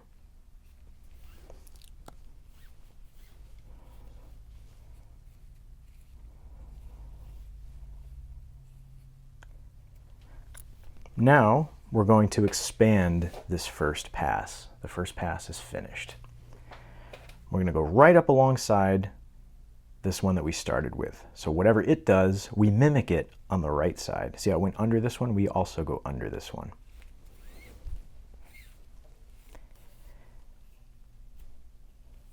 Next, it went over, so we're going to go over. Then it went under, so we go under as well.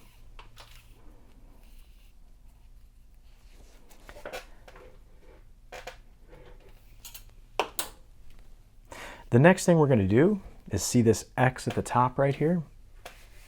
We're going to go over the entire X and pick it up on the left side. So now on the way down, whatever this strand does, we mimic it on the left side, up to the right, down to the left. So we went under this one, we're going to go over this X along the side here.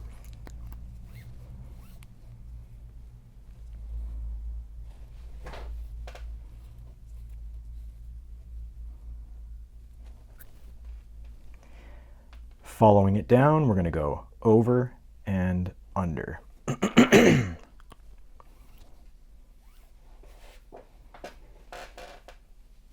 Just like that. Next thing we're going to do is split these. We're going to go over this one and under this one right here.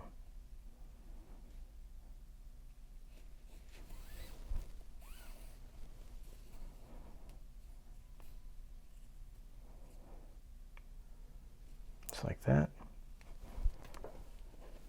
Next, we're going to push these aside a little bit like this. We're going to go over this one, and right in the middle, we're going to kind of dig that out and go under this one.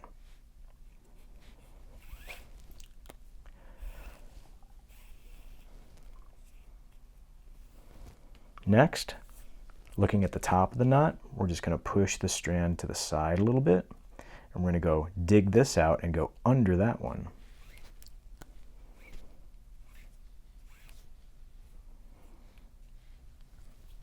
Turning it to the side, like this. We're just going to push that strand that we just went under a little bit to the right, same one there, push it that way, see that? And now we're going to go over this one and under this one in the middle.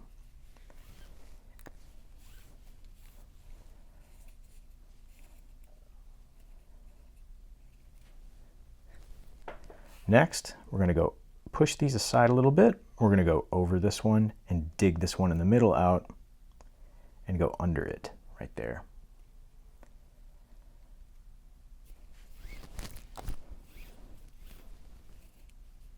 Just like that.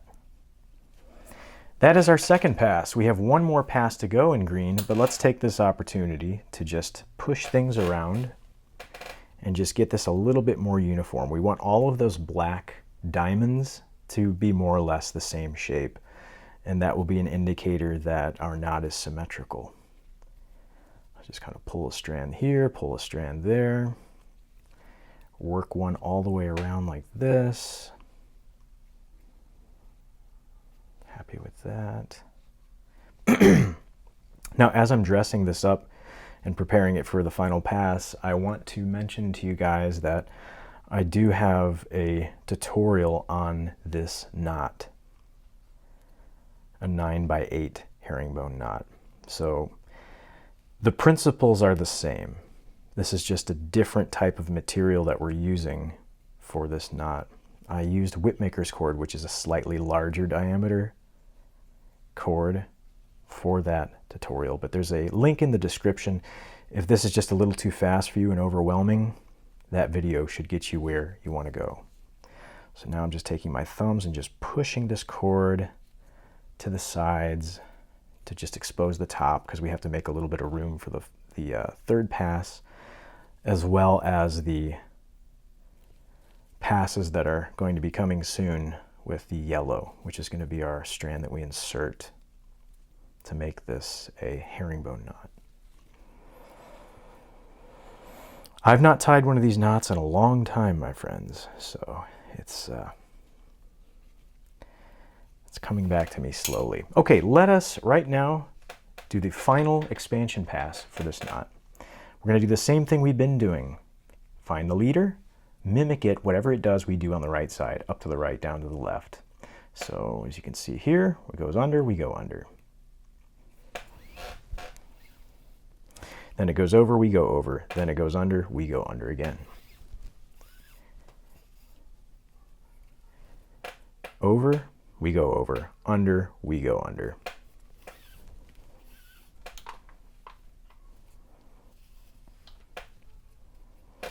And as we look to the top, we see another little X right there. I'll point it out with my needle. Right there's an X. Now we're going to go over that X as well. And now, whatever this strand does here, we follow it on the way down. So over this whole X, pick the strand up, it goes under, we go under as well, but now on the left-hand side, descending.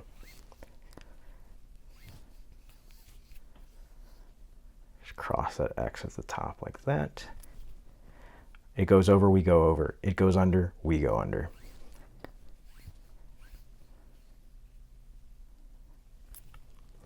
It goes over, so do we, and then it goes under at the bottom, so do we. At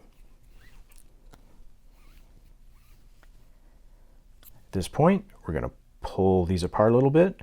We're going to go over this one here, dig this out, and go under this one here. Ooh. Not pulling tight, just snug. Going to push these aside a little bit like that. We go over this one in the middle and under this one. Like that.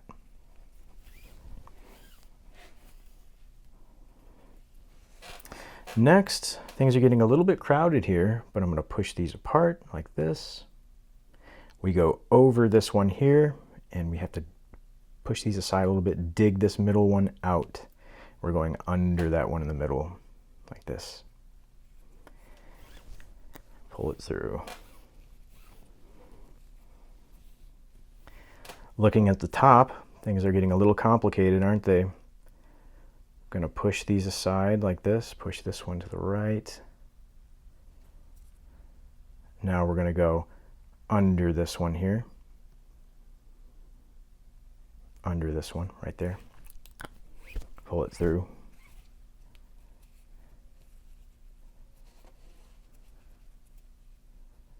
And immediately after, we go over this one here and under this one here. This. On the way down, over this one, dig this one out in the middle and go under it, like that.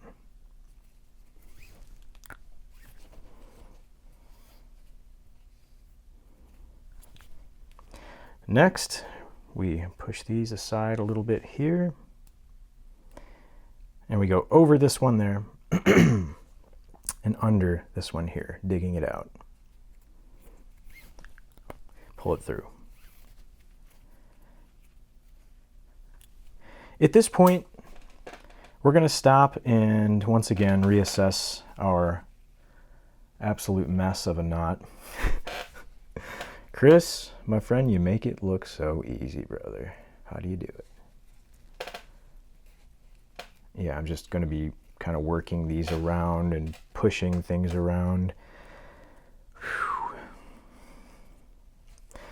Right now I'm kind of going, Nick, you should have just tied the knot with Whipmaker's cord.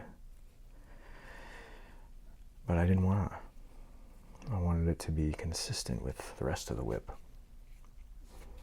Let's look at the top there. Could be better. The hardest part is just, these strands are just so small. A little bit of slack in there. I'm just going to pick one area and just work it all the way around. Where is it? This one. I feel like this could be a whole video in and of itself. Maybe it should have been. Okay, pushing this up, pushing these up. I feel like this part in and of itself is going to be an hour long. I don't want it to be, for your sake and mine, because of editing. Better. Better. Just evening everything out, trying to get all of those black squares to be the same size. Whew. Fairly happy with that. Is this your first time doing this, guys? It is mine. Next thing we're going to do here, we're going to go over this one, and we're going to go under 1, 2, 3. We're going to go under 4 and park that strand there underneath.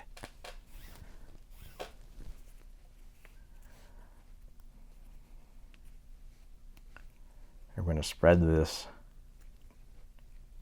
temporarily, give it a snip and a melt. Snip and a melt. Push it in. Now we can cover up that parked strand right there. That's its final resting place. Oh boy, I tell you what, guys, I am very tempted to just tell you to refer to my Whipmaker's cord 9x8 herringbone knot as a reference, because I don't feel like this is a very accurate representation of what this is supposed to look like. But we're going to roll with it and just see how the yellow strand fills things in. It might kind of materialize and become a little prettier than it is now, because I'll tell you what, right now, I'm not particularly fond of this knot. Anyway, first pass is finished. So what we just did, we're going to do the same thing, and we're going to do what's called an interweave. And that's what's going to make this a herringbone knot. As it stands now, this is a single pass 9x8 Turk's head knot. Okay, it's time for our interweave in yellow. We have here our other strand laced up and ready to go. Again, both of these strands, this one we've already tied on, and this one is 5 feet in length. So we want to determine our entry point. Where do we start? So we see this is where we started, this green one. We're going to count these loops right here. We're going to go 1, 2, 3, 4, 5. So we're going to enter right here. Now things are reversed. We pick this strand. This is our lead strand. What it does, we mimic it on the left side. Now it's up to the left, down to the right. So whatever it does, we're going to copycat it. It goes under, we go under. Pull it all the way to the end. Notice how it went over this next one, so will we. Over and then under.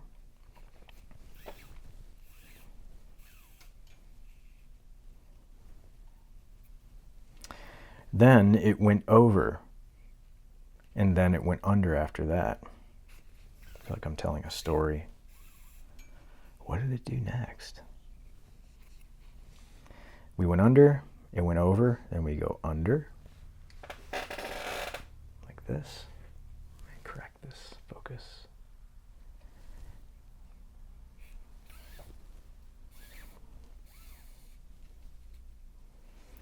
And if we look at the top right here, we go over one more time, and then we find an X. What do we do with the X's on an interweave pass? We go through them like this. So see that? We went under this one. We're going to go over this one right here, and then split this X right here. We're going to go under the X like that. Push it through. Work the slack out. Oh, hey, we just made what we took so long to make a few minutes ago. There we go. Through that X, like that. Oh.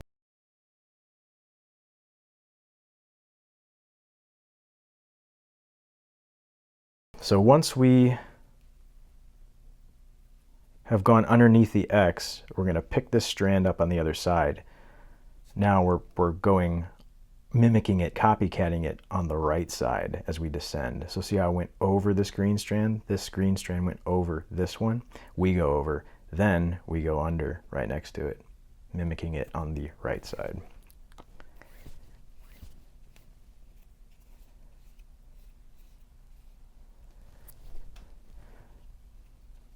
Then we go over, then we go under.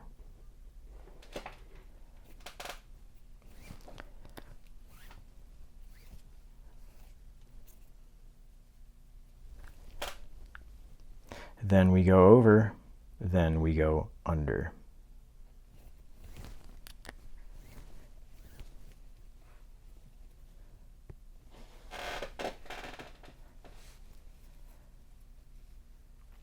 Now, when we reach the bottom, we'll see a pair of strands, two opposite colors, green and yellow. Whenever we come upon a pair, we split them. We go right through the middle. So we push to the left, push to the right. We go under this X that immediately follows afterwards. See that? We split the pair, and then we're going through the X like that.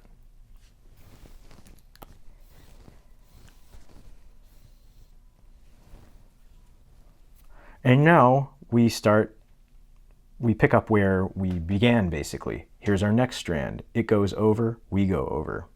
See how this green strand right here went over this one? We're going to mimic it on the left side. Over, and then it went under, so we do the same.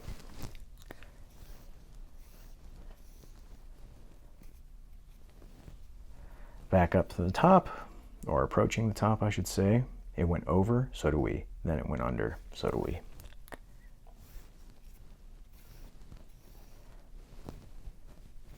Working our way to the top, goes over, so do we, goes under, so do we.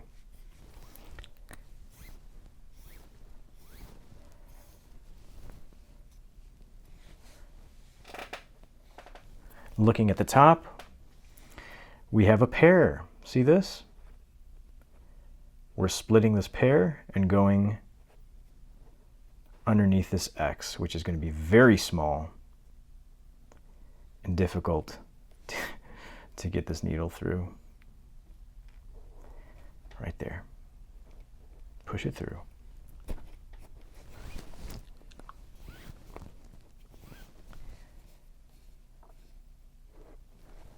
Working our way back down, immediately after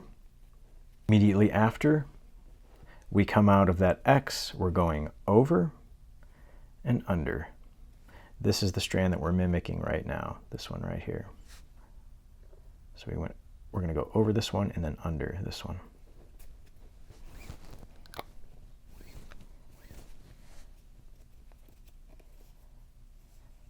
I'll probably do a separate video in higher detail on a 275 herringbone knot. So it goes over, so do we, then it goes under, so do we.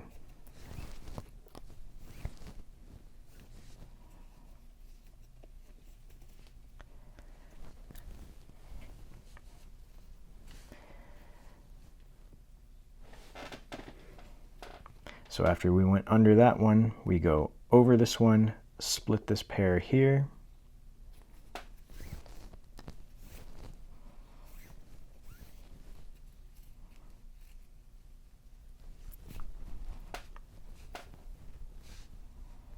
We split that pair. Immediately after, we're splitting another pair right here. Push those aside and underneath an X, through an X, I should say, right there.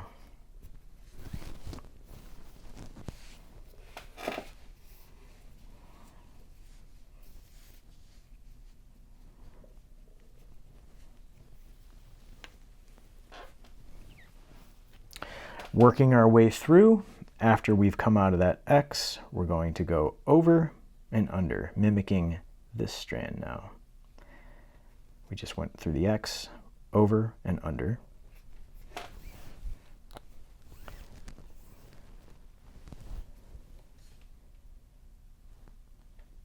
Over, under.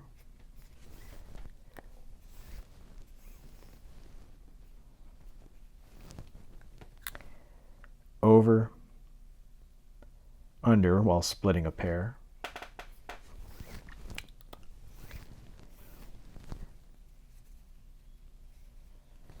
And tilting this up so you can see. We just split this pair, and there's another pair right immediately after. We're going to split this one as well and go under the next X, which is right here. Right there.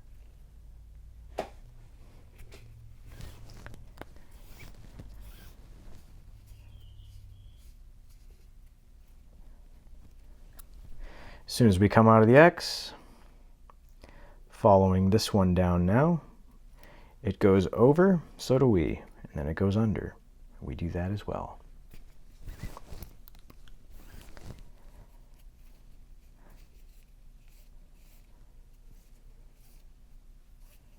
Just like that.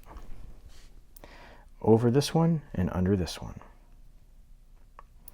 So whenever you come up to a pair, you split it. And whenever you come up to an X on the bottom or the top, you go through the X. And as we work our way towards finishing this knot, we'll be noticing that we're almost constantly splitting pairs consecutively. See, here's a pair here. We're going to split this pair over the green, split this pair under that green. If I can get my needle in there. There we go.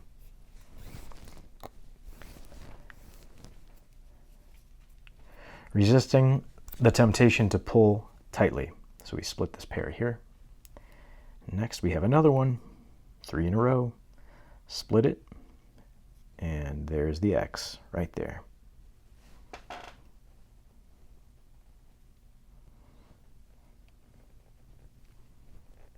Oh, man.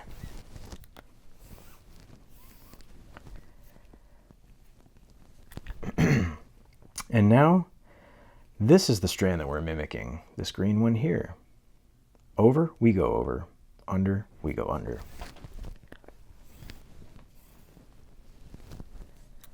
Over, under.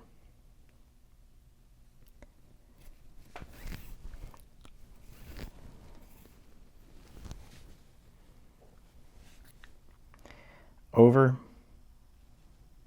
There's a pair there, and right after we're splitting another pair.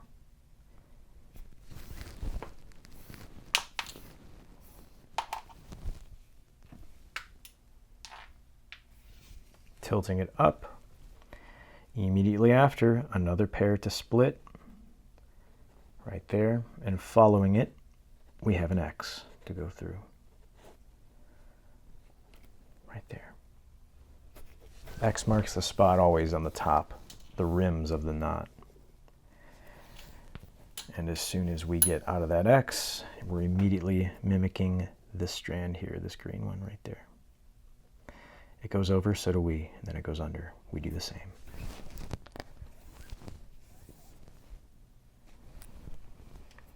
Over, under.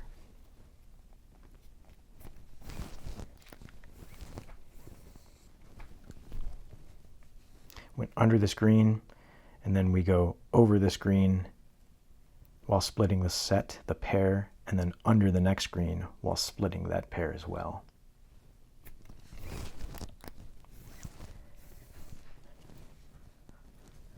Next thing we're doing from here, after going under the screen while splitting the pair, is splitting this next pair in a row right here. And then we come up through the other X right here.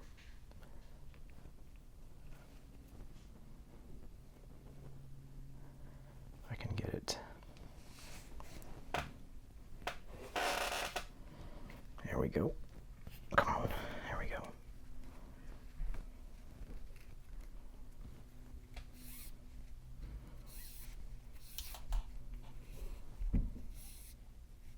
This is starting to fray a little bit too much. It's making me uncomfortable, so what I'm going to actually do is just melt this to keep it from fraying anymore before we're done tying our knot. There we go. It should stay out of the way. Ugh. This is making me nervous. Cut that.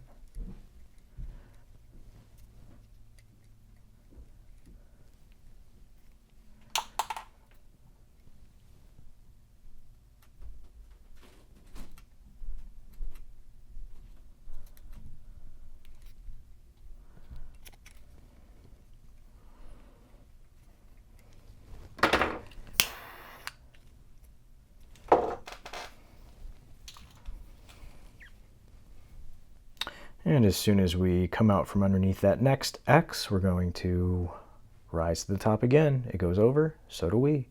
This is the strand that we're mimicking on the left side. Over, under. Over, under, split the pair.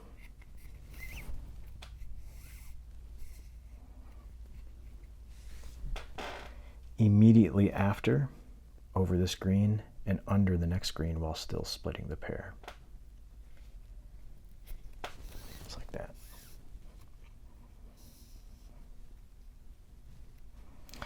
Tilting it up so you can get a better look. We went under this green. Now we're going to go split this pair, and there's another X waiting for us right when we get out, right there.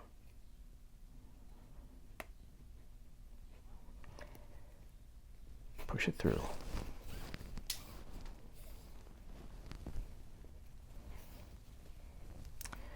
Immediately after, mimicking that strand, now to the right. Over, we go over. Under, we go under.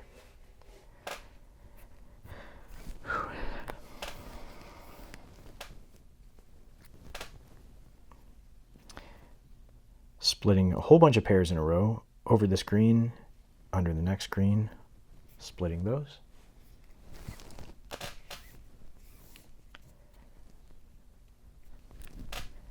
We just went under that green, then we're going to go over this one and under the next one like this.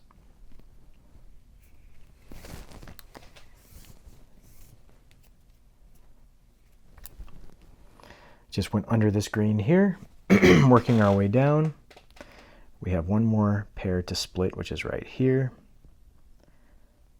And in doing so, we are going underneath of an X right there. Push it through.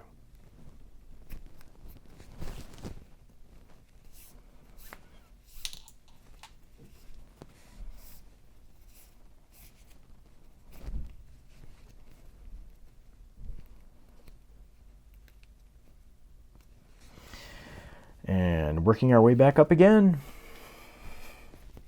We're getting there. Still have a little ways to go. Over, under.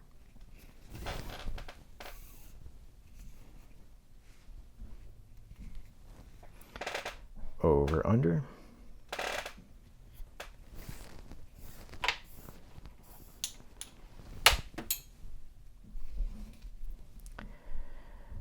Over this green and under the next one while splitting those pairs one after another.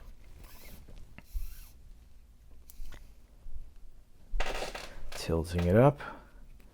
Another pair at the top to split. Things are really starting to fill in now. There's a pair there, and immediately after we have this X that I'm really doing my best to get the needle through.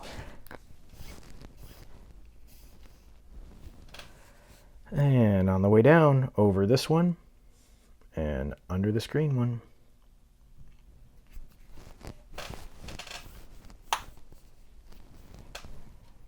We just went under that green one there, over this green one, under the next green one, while splitting those.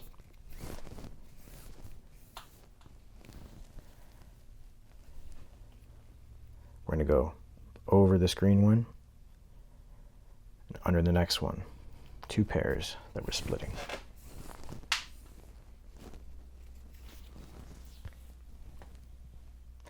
Working our way down. Another pair at the bottom that we're splitting right here. And there's another X immediately after.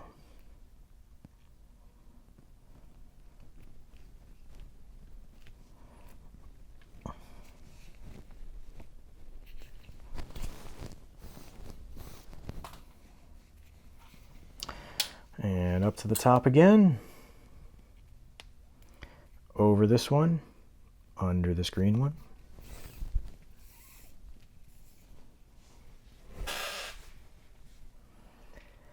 Over this green one here, and under the next one.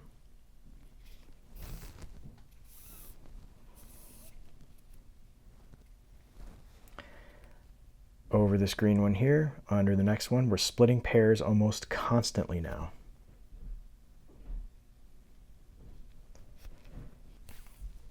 Working our way up to the top. Got some hockey tape coming through. Looks great. And up to the top, we have a pair to split, and immediately after, an X right there to go through.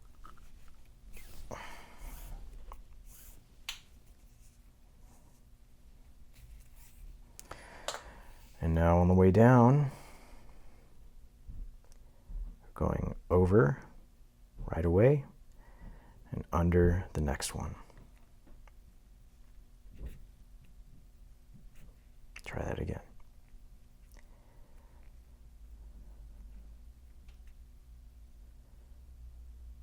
There we go.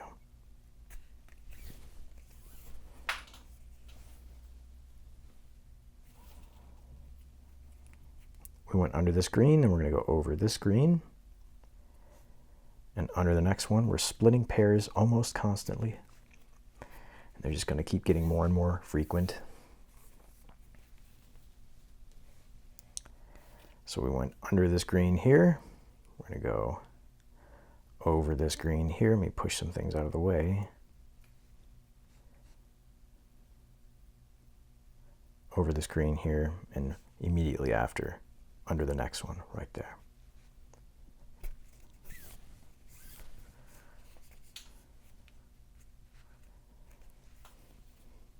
And now we are about ready to do the final pass of this knot. We just went under this green one. We're going to go over this green one. And there's our little X that right away greets us that we have to go through right there. Things are getting really tight.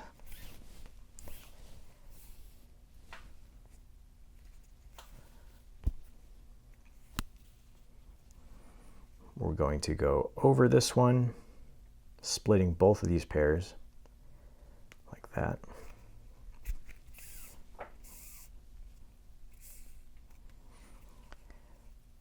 Over this green here, under the next one. We're constantly splitting. There isn't a moment, a single moment where we're not splitting pairs now. And we went under this green, and we're going to go over this next one, under the one after that. Tilting it up so you can see. We went under this green here. We're going to go over this green, splitting this X like this, turning a very sharp corner. What I like to do at this point is just we have to go over this green. We're going to push it through all the way through. And then we're going to turn the corner immediately and go under this green right here. See that? We're going to go underneath it.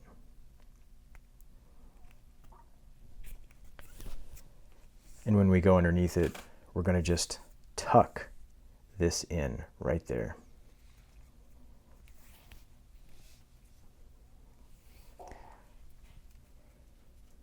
So we went under that green. We're going to go over this one, under the next green, like that.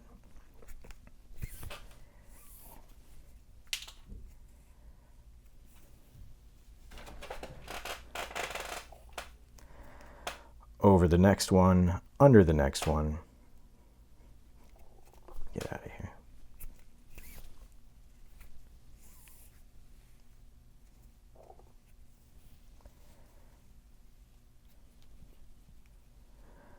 Over the next one, under the next one.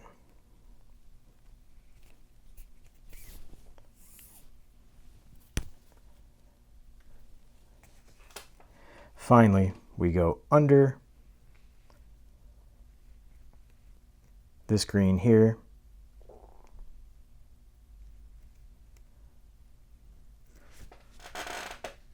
and come right out on the bottom like this. I sincerely hope that I managed to even roughly document what we just did. I feel as though you'd be better off watching the separate tutorial on this knot. If you were able to follow along with me doing this just now, huge props to you. But I feel like I did not show that nearly as good as I should have. Anyway, at this point, our knot's finished. So we can trim these, make them look nice. Now what I'm going to do is just kind of push things around with my thumb. And I'm actually going to take my hammer, and the same thing that we did to our lead, we're going to do so with the rim of this knot right here. Just shaping it, making it more streamlined, and just rounding off that edge to where it sits more evenly with the whip handle itself. Kind of look at the top here, push things around, make sure that they are more or less uniform.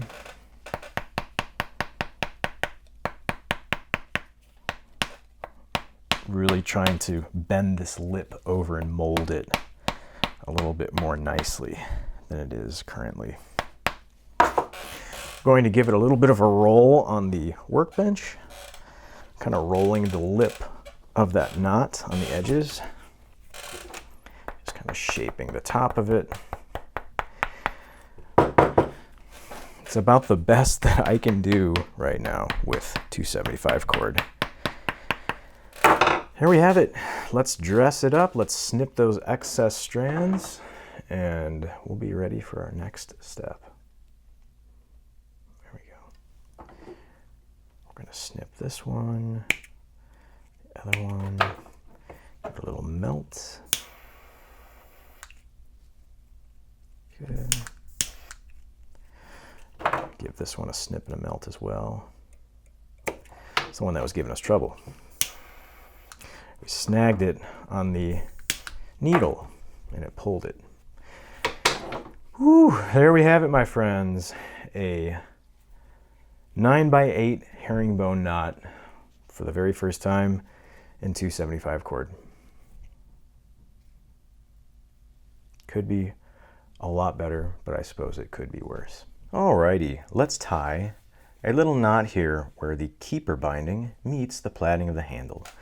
I'm reaching for my binding material. Once again, this is lacing tape. You can use artificial sinew for this part if you want. And we're just going to wrap a few times to just ever so slightly build up a little bit of a surface for our knot to be tied onto. Now this is going to be pretty subtle as opposed to the foundation at the heel of the whip. maybe just about 7 or 8 wraps. Kind of fill that space in a little bit. Give it a snip and press it in to the previous wraps. Next, I have here some hockey tape. Just going to pull out a generous little amount here, give it a cut, and we want to match the width of that wrapping that we just did. Not very much, and this is going to keep this from unraveling, especially when we're tying the knot. We don't want to dig into this with the needle. So the way that hockey tape is actually has a tendency of peeling once we start a little slit like that. We can just peel the whole thing. It might try to fold or curl on you a little bit, but just unroll it with your fingers. At this point, we can go ahead and wrap the area we just built up like this. And I'm just going to give it 1 revolution around there. 1 wrap. Next thing I have is this. This is a 2-foot piece of 275 parachute cord. I have it laced into my needle and I've gut it. So now we're going to tie a 7x6 Turk's head knot. I'm going to lay it across like this, go around the back. Going to go over this one, holding that with my finger. We're going to come up like this. We're going to go over this one, under this one. This is going to be a lot easier than that other knot we just tied, I'll tell you that much. Give it a little pull, and we're going to go over this one right here. Lay it over, hold it with my finger. Around the back again. We're going to go under this one, over this next one here, over that one as well, and under this one in the middle, like that.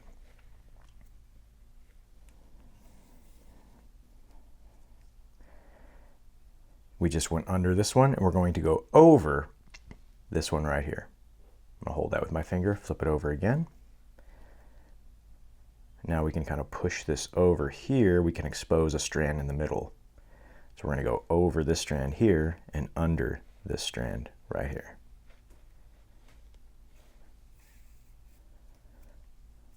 Turning it slightly, we're going to go over this one and under this one. We're going to go over this one and under this one in the middle. Just like that. And there we go. First pass is complete on this 7x6 Turk's head knot. I'm just going to cinch up the strands a little bit, taking the slack out of them. I'm going to pick one strand and work it all the way around. For example, here we have a little bit of slack in here. I'm going to pull it and just keep working my way around like that, working the slack out of it. And we're just going to continue to shimmy this around. I'm listening to some music quietly. I'm going to turn it down so I don't get a copyright strike. There we go. Just picking one strand and removing all the slack out of it. See, here's another one with a little too much slack. Now, because we have much fewer passes and overs and unders on this knot, we can actually get away with tying it initially so much tighter on the first pass. See that? The general rule of thumb that I've kind of learned over the years, I don't know if this is what other people say, but the more intricate your knot is, the looser you tie the initial passes. That's what I found to be true with tying knots for quite a few years. So just picking that one strand, that one loop, and just pulling it all the way through, getting all the slack out. See, here's another one here. It's a little too loose for my liking. I'm actually going to push things down a little bit and make it a little narrower. We're going to get the slack out of this one. And this is a perfect time to use this wonderful fid given to me by Chris. I like the fids that have a flat head because we can stick it in and just twist it and it pulls slack automatically. Look at that. Little twist. Working our way around as it gets tighter, little twist. Now, even though we can get away with tying it tighter initially, shouldn't get carried away and go too crazy on it, because we do still need some room for our second pass. This one's going to be in solid green. There we go. There is a chance for severe weather today, And in just a couple of hours, I'll be heading to East Illinois to hopefully film and photograph some tornadoes. We are ready to make our secondary pass on this knot. So this is very simple. Everything that this lead strand does, we do exactly what it does, and we mimic it, we follow it on the right. We don't have to worry about splitting pairs, going under X's, so on and so forth like we did with this knot. We just, whatever the strand, we follow, we copycat it to the right. It goes under, we go under as well. All the way up.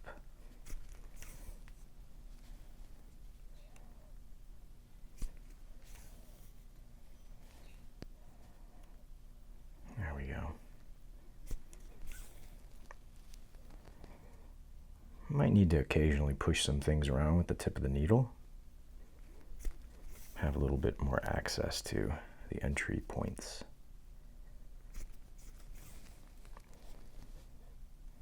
See, this is creeping down a little too much on me. I'm going to push that back up. There we go.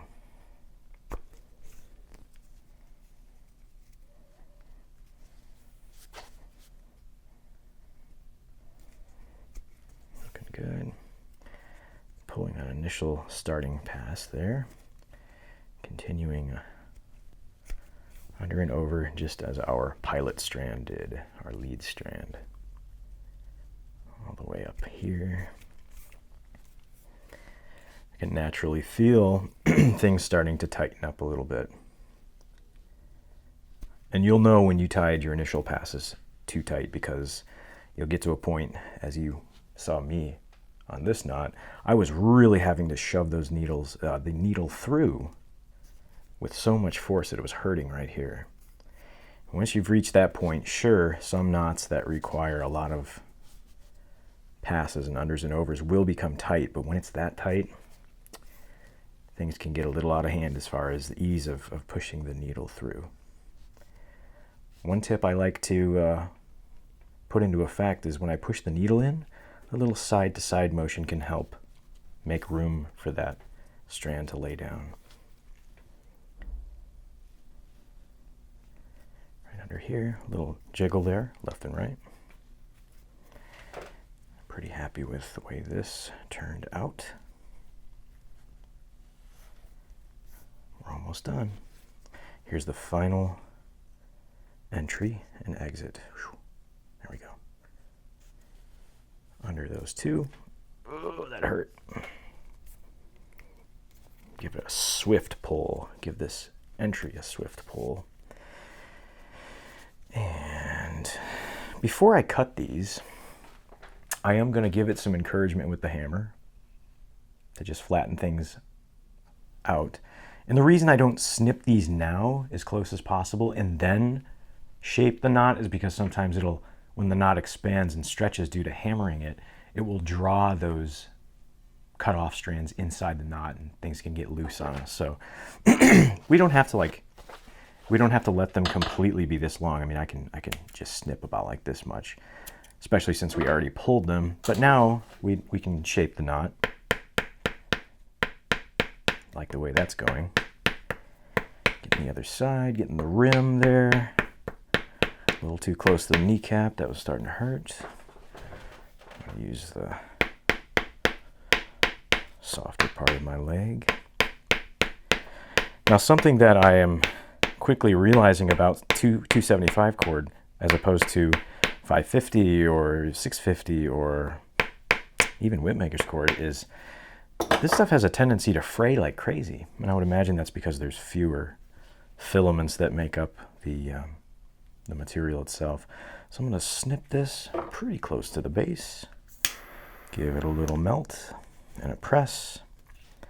Give this a little snip, a melt, and a press.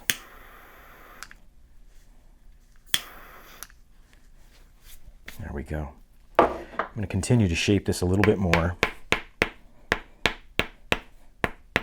Maybe a little bit of a roll on the table as well. I'm doing this off frame, but I'm just doing this on the surface of the table.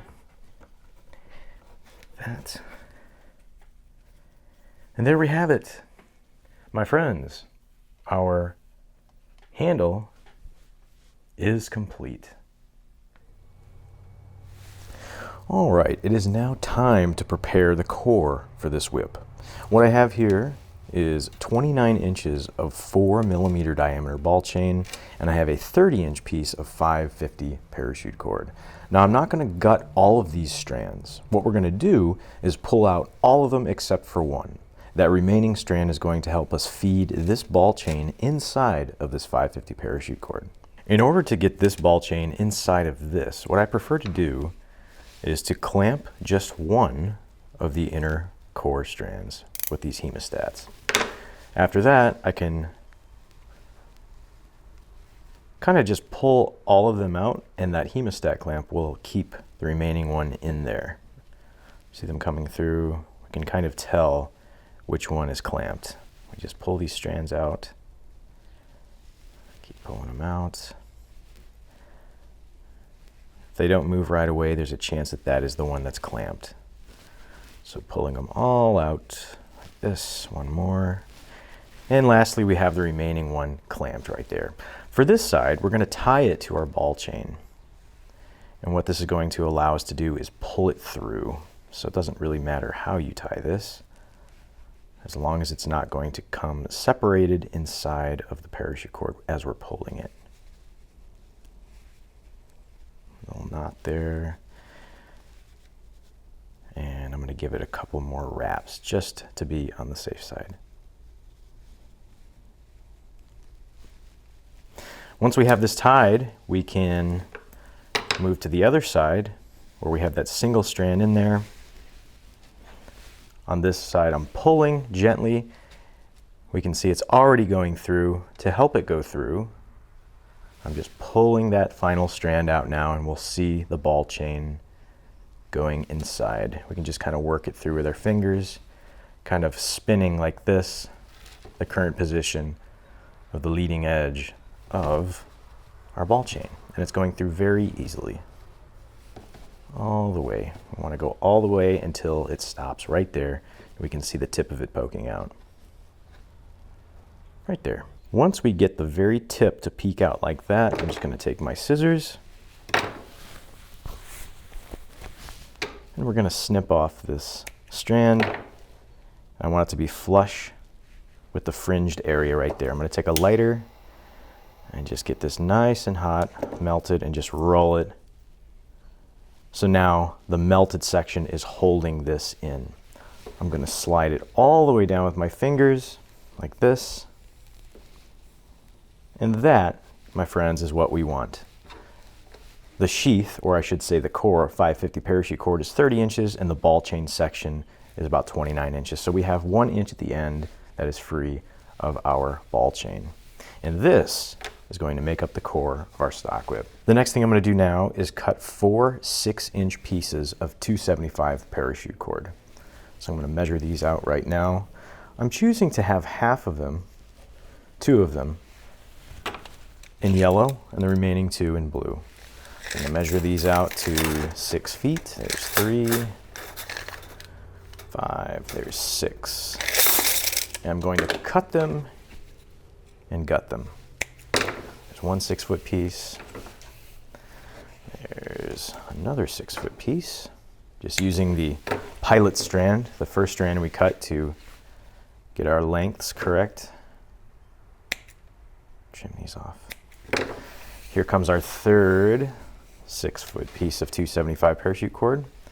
And here's our final and fourth piece of 275 parachute cord that'll make up the belly for this whip. We're still in the territory of these strands being pretty short. So that being said, we don't have to tie these onto something to pull out the guts. When we start working with longer strands and a little bit for the overlay, pulling out the guts becomes a little more challenging. But I'm going to show you some tips that have worked for me over the years that make it a much faster process. So I pretty much have all of these strands, the core strands of all 4 275 strands, all together. I'm just going to shimmy my hand down there and just pull all of those guts out. And there we have it, 4 6-foot pieces of 275 parachute cord. At this point, what I want to do is find the middles the middle point of all 4 of these strands. So what I'm going to do is line up the ends of one side and then line up the ends of the opposite side.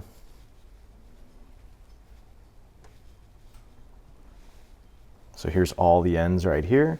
If we slide our fingers down, this right here is the middles, more or less. This is the middle of all of those strands. Now we want to hold this point right here. We want to make sure that we maintain where the middle is. Now I'm reaching over for those 4 folded 6-foot strands of 275 parachute cord. I still have the middles indicated by where this hemostat clamp is. If we look at the other side, those are the ends. Have the middles marked. And what I'm going to do in one smooth motion, first I'm going to get this a little bit closer to where we need it to be. I'm just going to pop the clamp off and stick it right in our clamp like this. Right at the middle. And now I can hold it with my finger and tighten this clamp down. Get it nice and tight so it's not going to be sliding around anywhere. Now at this point what we're going to do is a 4-strand flat braid. So this is going to be a lot easier than the other parts. Much more simple because it's just 4 total strands. What I'm going to do is cross the 2 middle strands. I'm going to take this blue one and go over the yellow one. Now from the left side, I'm going to take that yellow and go over the blue. Now from the right side, I'm going to go under this yellow and over this next yellow. And just repeat that process over and over again. Taking a strand from the left side over the blue. From the right side, I'm going to take this yellow and go under the yellow over the blue. Keeping it nice and tight. From the left over the yellow. From the right, yellow goes under the blue and over the blue. Left side, yellow goes over the yellow. Right side, blue goes under the blue, over the yellow. It's looking good. Just keep repeating this process. Under, over. Left side, blue over the blue. Right side, under the yellow, over the blue. And this is just a simple 4-strand flat braid. So we want to have a total of 18 loops. And what I mean by loops, I'll show you. This is something we've done before in several stock whip builds on this channel. You see these little loops, the edges right here? We want a total of 18. So from the bottom, 1, 2, 3, 4, 5, 6, 7, 8, 9, 10, 11, 12, 13, 14, 15, 16, 17, 18. 18 loops are completed.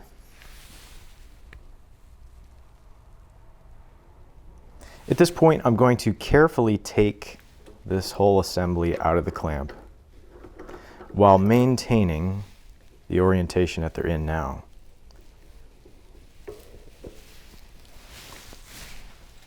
So if you notice here, we have the yellows on the bottom and the blues on the top.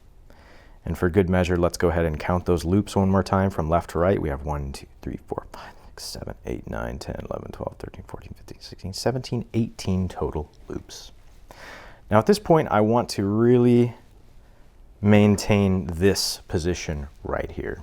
So what I'm going to do to help me with that is kind of drape the blues over the top and the yellows over the bottom while I reach for a little hook. I'm going to be braiding this whip with this little threaded hook that I'm going to be sticking in the vise. Once we have our hook in place, I'm going to take the blue strands on the top. Once we have our hook in place, I'm going to grab the assembly just like this. Again, there are 18 loops that we have counted, so we know our spacing is correct. I'm just going to position it in the hook like this. So I'm going to take this yellow strand right here, and from left to right, I'm going to go under this yellow strand on the right and immediately over the next one. Next, again from the left, I'm going to take this yellow strand, but instead I'm going to go over that one and under the next one. Just like that, and pull it tight. just like that.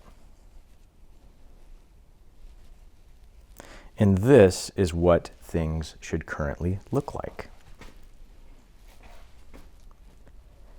At this point, I'm going to grab a strand from the top right, this blue one. I'm going to go around the back, and I'm going to go under this blue one, over this one, under this one, and over that one right there, that yellow one. And now we're alternating left to right. Now we'll start from the upper left, this blue strand, go around the back, and we're going to go under this blue, over this yellow, under this yellow, over the blue, like that. Now this might be a little bit tricky because we are platting an 8 plat over nothing. Pretty soon we'll have a core in there.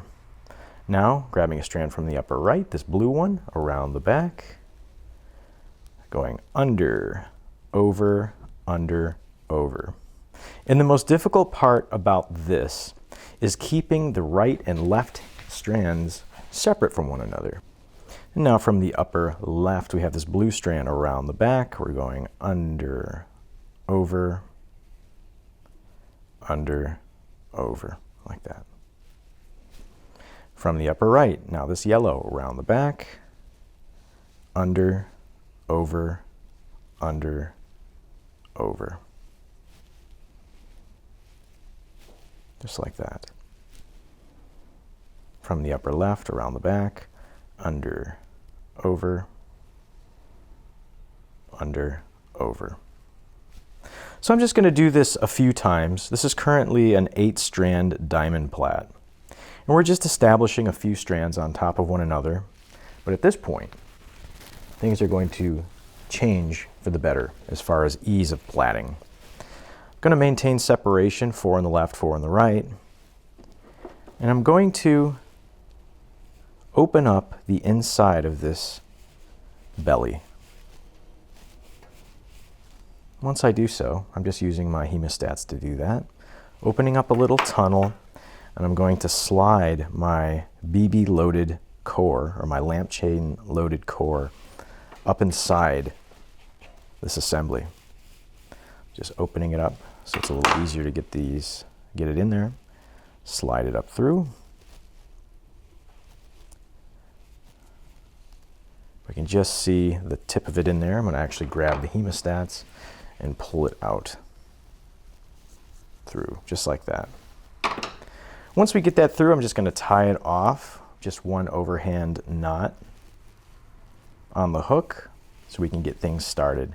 I'm going to pull this snug, and now we are going to begin platting a herringbone, under 2, over 2.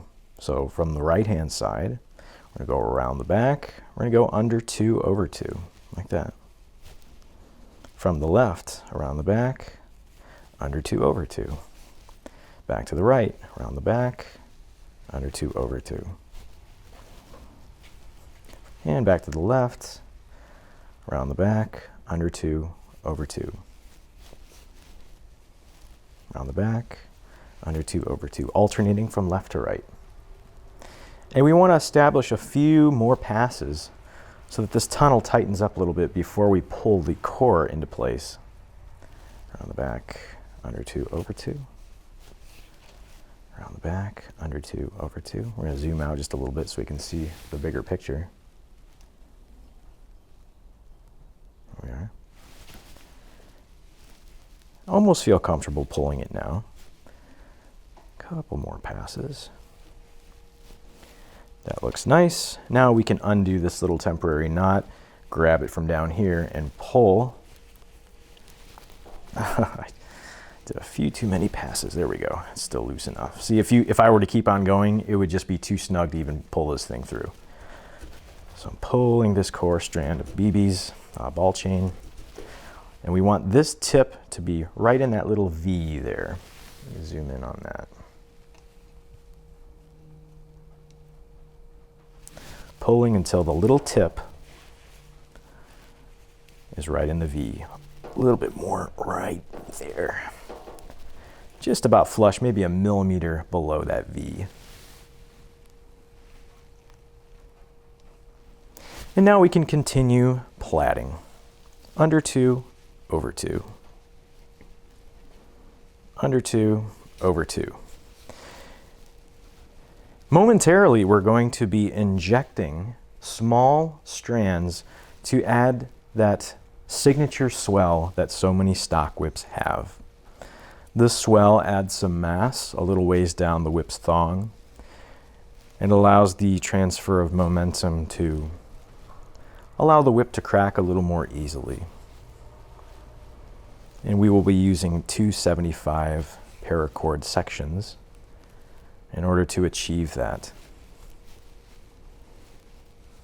Now the tension that I'm braiding here is about half of what I would use to tie my shoelaces. On that first pass, if you make that simple knot and then you tie the bow, that's about the tension. Half of that is what I'm using for this. Because a handle is so long on a stock whip, we're not relying on the whip's transition in order to get leverage. That long handle, as well as the way we're throwing the whip, is what's going to form that loop. So we don't have to worry about tight transitions as far as springiness on a stock whip. It's more of a ball and socket joint as opposed to a binded transition like you would see on a bullwhip. And we're just going under 2, over 2, continuing on under 2, over 2. And I'm going to keep on doing this for a little while. And I'll meet back up with you there. Now we have been braiding along, measuring from this little V of the keeper here.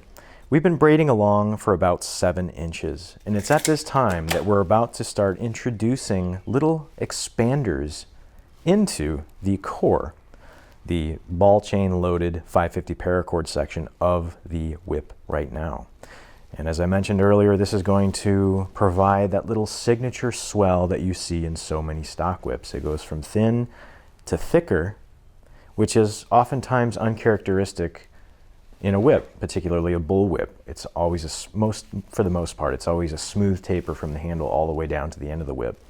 Stock whips are a little different. There's that little swell there that allows the momentum to transfer more easily all the way to the end, making the whip crack more easily. So once we get to this point, I am going to tie this off, just taking one strand, doing a little overhand knot, and we'll do another one so it doesn't come undone. And we're going to step away and cut a series of 275 cord insert pieces to expand the core.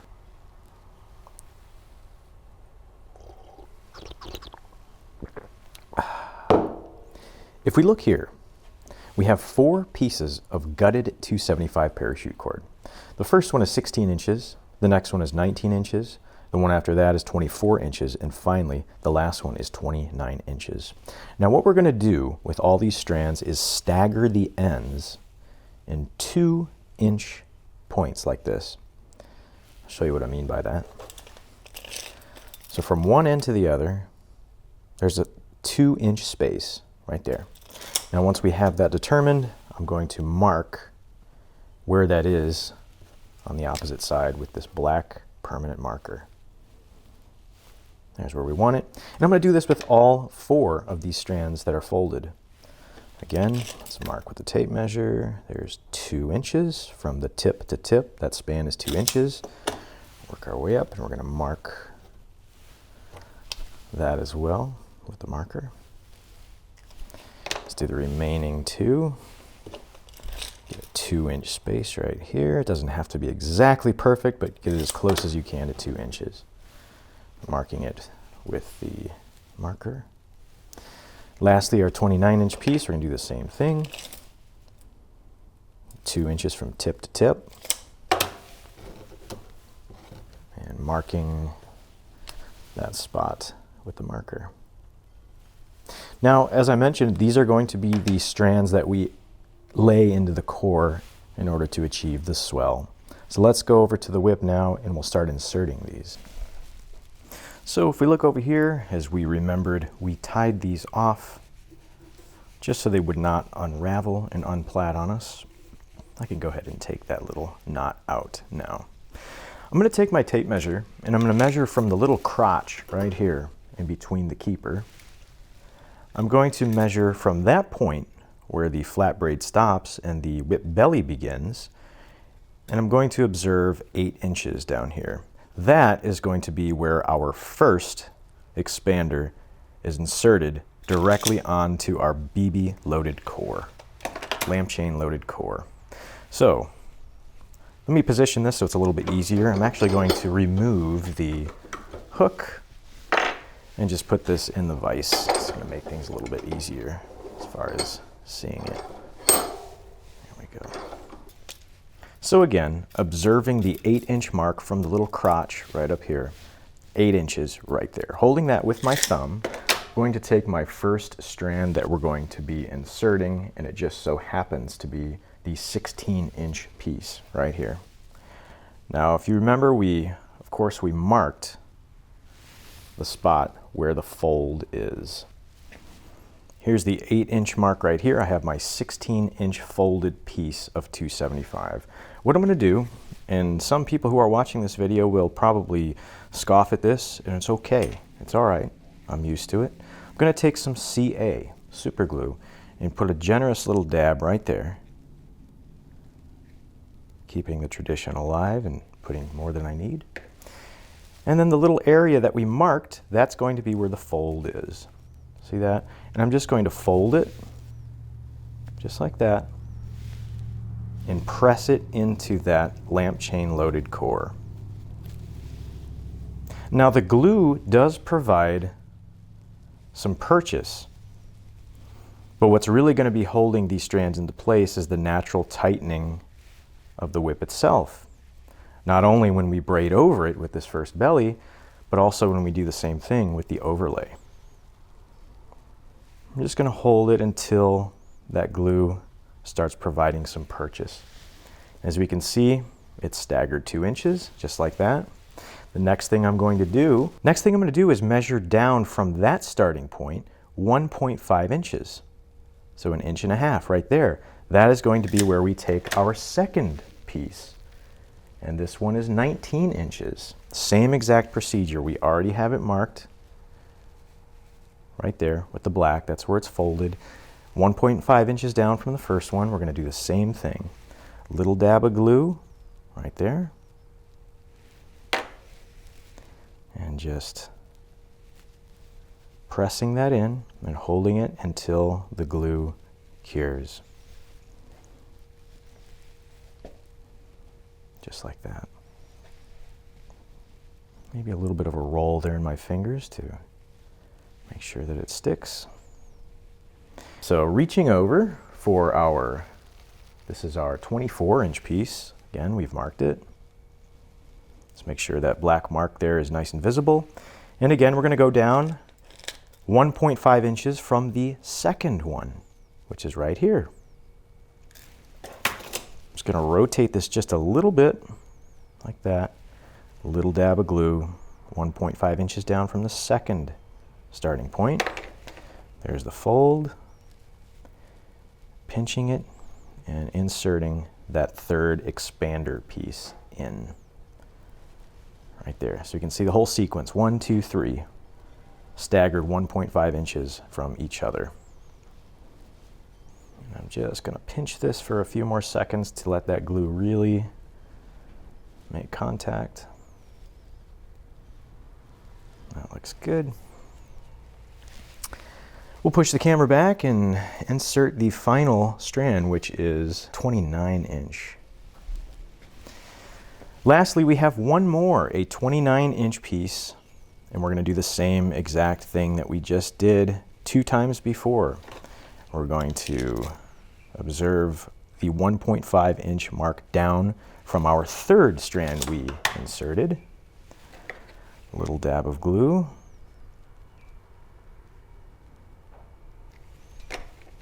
Observing our fold point that we already marked.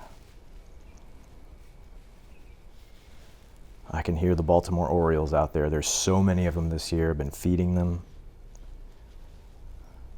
They've been some happy birds. And just holding that. We'll take a better look at this once this glue cures, and I'll show you and kind of explain what we've done. So this is what we're left with. We can see the black core underneath there that's filled with our ball chain.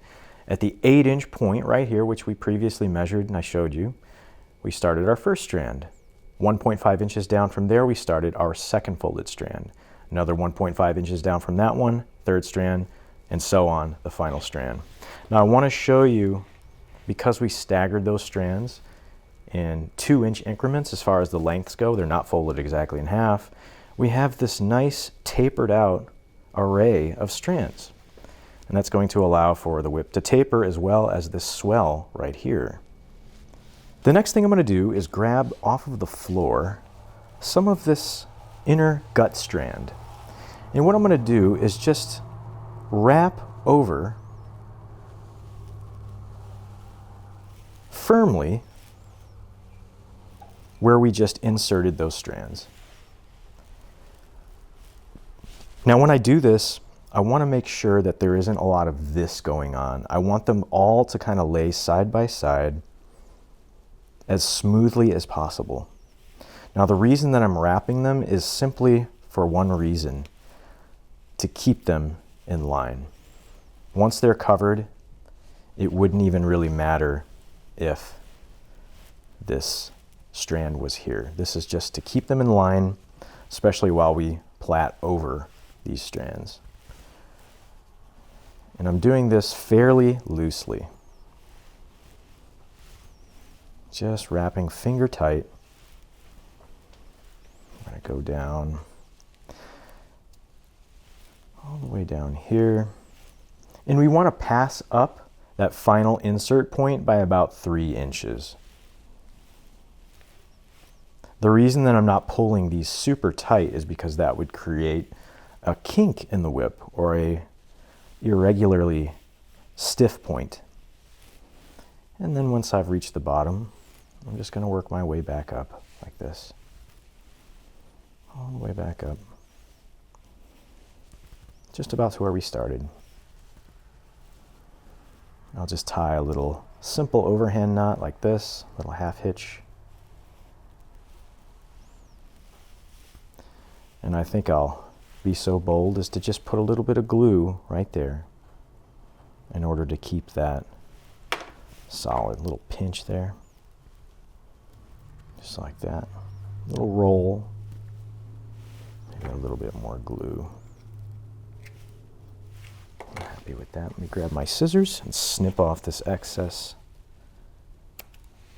so it's not in our way.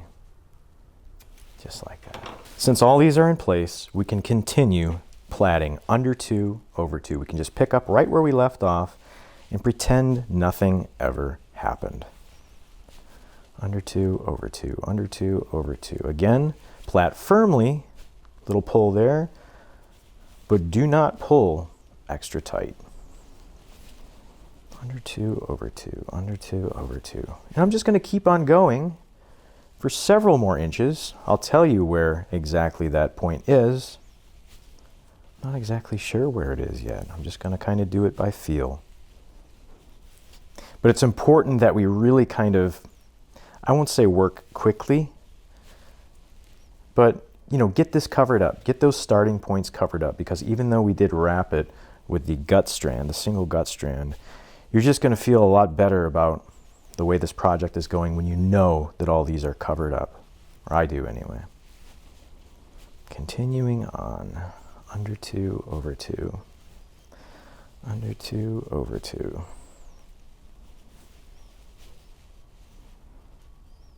Keep going.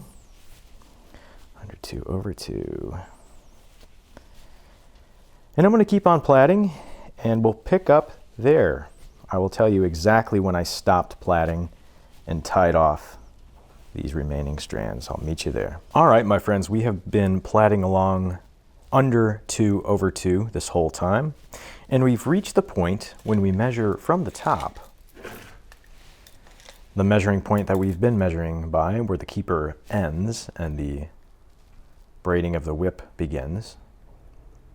We'll notice we've reached the 13-inch mark.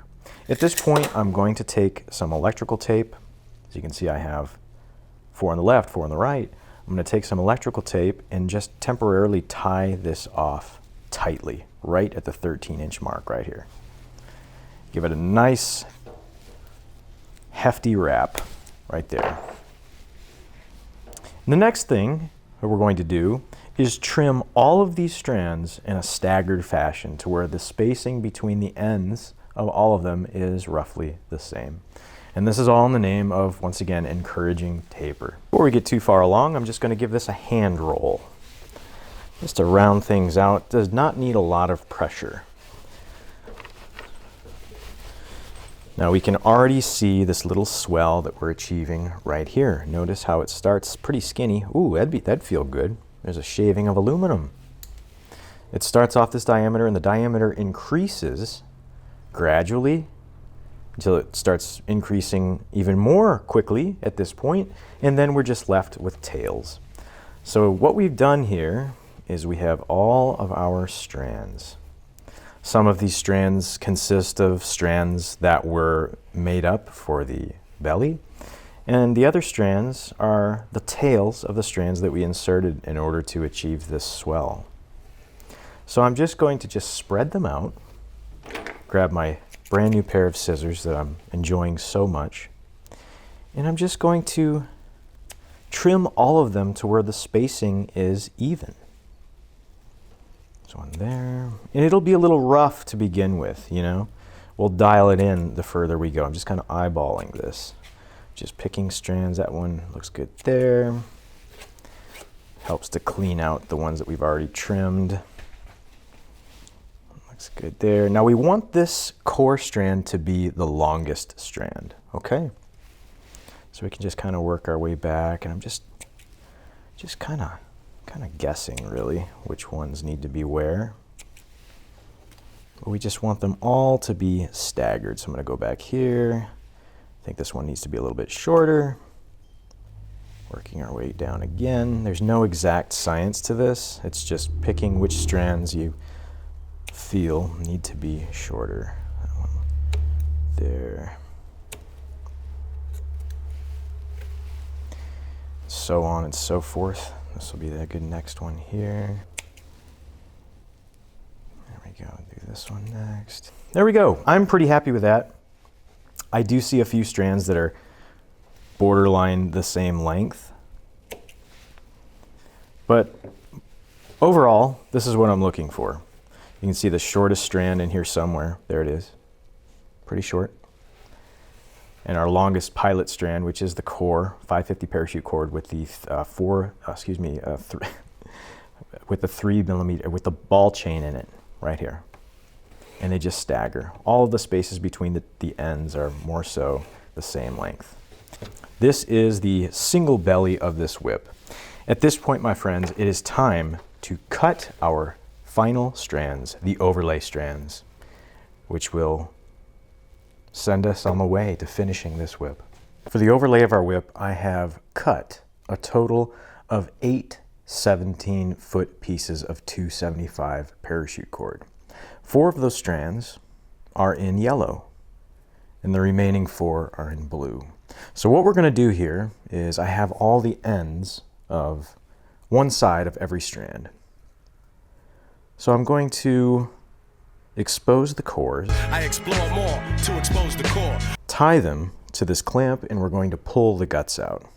Now doing this is a lot easier than just holding it in your hand and just little by little pulling it all out. I'm going to show you the way that I like to do it. Sometimes when you make a whip that has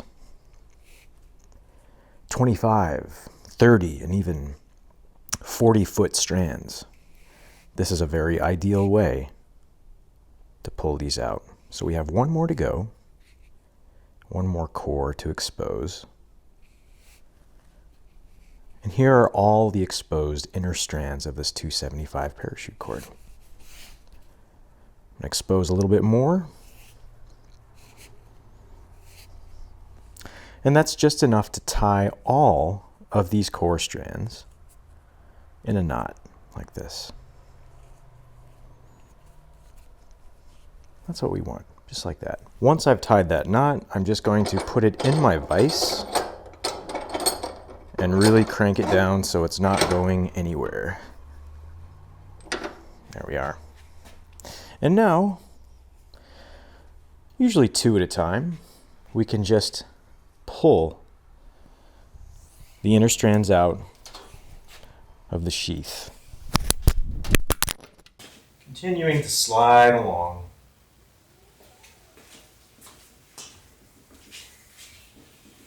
If you try to go too quick, it'll get bunched up and it'll be hard to take out.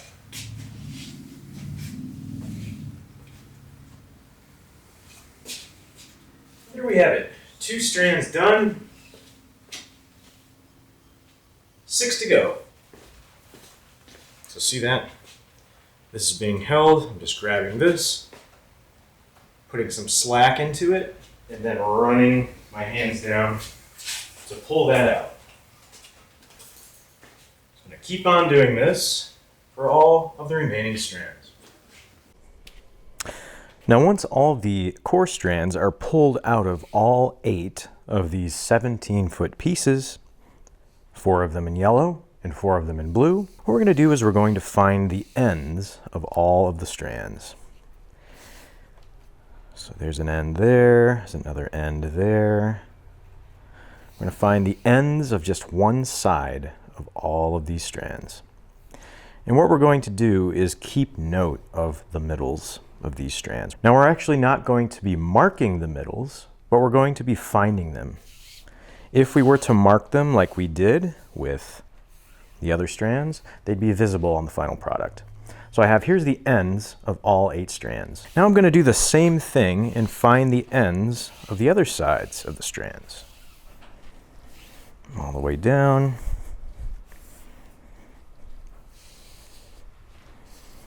.275 is notorious, I've come to learn, for tangling. So that's just part of the challenge of having smaller diameter cord. So there we go. So here's the ends of one side, and here is all, and here are all the ends of the other side. So all these strands are folded exactly in half. Right there. That's the halfway point of all these strands. I'm just going to temporarily just tie a little knot there. As I mentioned, we're not going to be physically marking the middles, but we know where they are, right there. Okay, so we have our clamp all ready and set up for our flat braid in 8 strands. Now these are all 8 strands. Again, they are 17 inches long. Half of them, 4 of them, are yellow, and the other half, the other 4, are blue. Now, several folks over the years tend to get a little annoyed over how many times I repeat strand lengths. And I understand that. If you've been making whips for a long time, it may get annoying, but I like to keep in mind that there's a lot of people who are making whips for the very first time. For somebody who's never done this before, there's a lot of strand lengths. So I like to, whenever I'm handling them, you might hear me repeat myself several times. That's just the way that I learn. So to some of you who are much quicker learners than I am, it may come off as annoying, but I encourage you to please just kind of think about those who are doing this for the first time. That being said, we just untied that knot. This is the middle of all of these strands. So I want to orient them in such a way that I have all of the yellows together and all of the blues together. Again, this is the midpoint right here of all 8 17-foot strands. Let's open our clamp. Right at the middle. Midpoint is right there. We're going to tighten this up. Nice and tight on the clamp because we don't want things sliding or pulling while we're braiding this. And this is going to be essentially the same thing that we did to the handle. 4 on the left and 4 on the right. Let's zoom in and get started. Here are our strands. So here's our strands. They're in the clamp. They're clamped right at the midpoint of all. All of these strands are folded directly in half right there. I have 4 yellow on the left and 4 blue on the right. Let's take our blue strand from the right, cross it over that yellow on the left. They've just switched places. Going to work from the very outside. We're going to take this yellow strand right here, and we're going to go over, under, and over.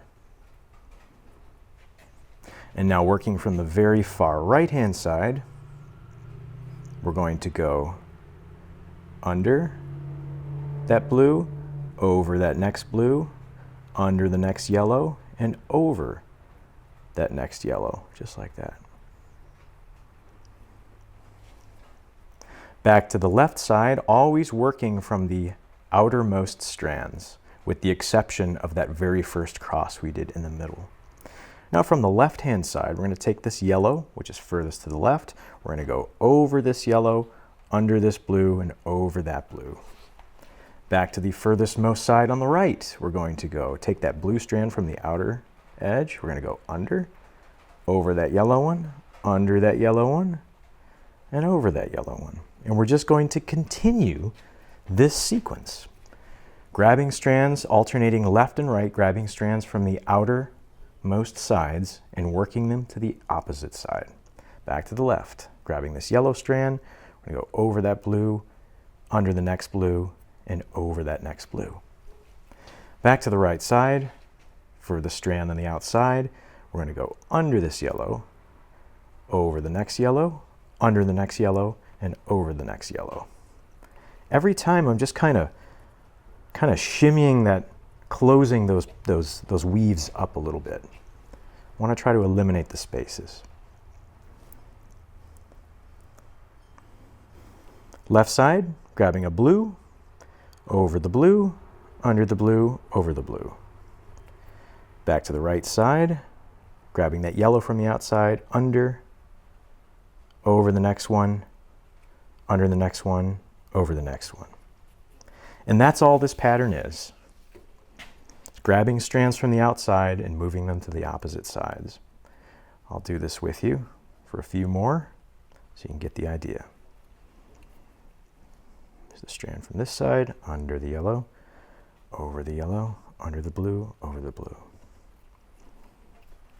Back to the left-hand side, this strand goes over the blue, under the yellow, over the yellow. Under the yellow, over the blue, under the blue, over the blue. Just continuing along, over, under, over. Back to the right-hand side, take this yellow, go under, over, under, over. So whatever the previous strand did, we're doing the inverse of that. Yellow from the outside goes over, under, over. From the right side, taking this blue here, we're going to go under, over, under, over. And that, my friends, is an 8-strand flat braid. This pattern can be used in wrist loops. Of course, in this application, this is going to be a keeper for the thong of the whip, the braided portion of the whip. But there are many, many applications for a flat braid within the world of whip making. There are so many fancy things that can be done. You can incorporate intersections of flat braids together and they can branch off. My buddy Torrance Fisher of Sword Guy Builds, he is very good at incorporating different flat braids into different whip making applications. We're going to keep on going a few more passes. And the idea is to, for this particular whip, we're not going to be doing any fancy plaiting on this whip. I figured that for your sake, well, your sake and mine, never done fancy plaiting before per se with 275 cord. So I think it's best to just get the feel for how the material behaves before you go crazy with fancy plaiting. All right, we have reached the point where we are finished with the flat braided portion of the overlay of our whip thong. Now let's examine the pattern that we have right now. We have 4 blues going off to the right here in the bottom. And if we look up here, we have 4 blues going off to the right on the top. That is what we want. At this point, let's count the loops together on both sides. But first, let me carefully take it out of the clamp while maintaining this position right up here. All the strands that are going left that are yellow, we want them to keep going that way. Just gonna easily do this. Sometimes it helps to just kind of coax it out. I like to take a little something and just kind of push the strands to the left and to the right to encourage that orientation, just like that. See that? Now I can put my finger in here, holding that position, I can just slide everything out. And this, my friends, is what we want to see. I'm going to lay this down so we have a better view, and I'm going to point everything out. Okay, so I've laid our assembly on the workbench here in this way, just like we did with our Whipmaker's cord stock whip video. And I really want you to see what you want to see before we begin platting this whip. We're going to move this over to our belly, which is right here, also on the workbench. And we're going to be tying this over this keeper. This keeper will be sitting on top of this keeper, and then we'll go into the actual round braid. Now what you want to see for this is you want to see 2 colors on one side. So notice the yellows are going off to the bottom and the blues are going to the top. Now I want to get a really close in shot here and show you the number of loops we have. So you see these strands right here? Here's a vertical strand. Here's another vertical strand right there. Notice they're not laying on top of each other. I have them splayed out so you can see the sequence. So in between this strand right here and this yellow strand over here, we want to count this many loops. This is what I consider a loop or an edge. We have 1, 2, 3, 4, 5, 6, 7, 8, 9, 10, 11, 12. Now, the same scenario is true for the top. In between these 2 blue strands, this one here and this one here, these 2 blue strands, inside of those, we count again 1, 2, 3, 4, 5, 6, 7, 8, 9, 10, 11, 12 total loops. Now when we fold this, this is going to allow for a good keeper size to fit over the handle once the whip is completed. Another thing that I want to point out, if you wanted to do fancy platting, this is not the sequence you would want. You would want this, for example, to be yellow and this bottom one to be blue. So they would have to be switched around. The way we're going to set it up here, it's going to be the same pattern, a chevron pattern like we did for the handle. So I'm going to, in one swoop, I'm going to pick this whole thing up. We're going to move it over to the assembly. Now I've put this surface underneath this piece of wood, and hopefully that will allow you guys to see what we're doing. We've done this same thing before, but I want to do this as slowly as I can so that it's easy to see. We're going to start from the right side, and essentially what we're going to be doing is moving these strands over to here. And these 2 groups are going to be swapping places. Now I'm right-handed, so what I like to do is take strands from the right and put them over to the left. Now we're going to be working the strands that are furthest in and go outward from there down the line. So here's our first strand. Notice it goes under this blue strand. Moving over here, we're going to take this strand, and in order, we're going to go over this yellow one here, under the next yellow one, over the next yellow one, and under that last yellow one. Put it on the side. Next in line is this one right here. We're going to now go under that yellow, over the next one, under the next one, and over that next one like that. Pull them to the side. Next in line is this one. We're going to be going over this one, under the next one, over the next one, and under the next one. Push that to the side. We have one more in line right here. Let's get these in order like this. We're going to take this one. We're going to go under the first one, over the second one, under the next one, and over the last one, just like that. And notice what's just happened. We just swapped places.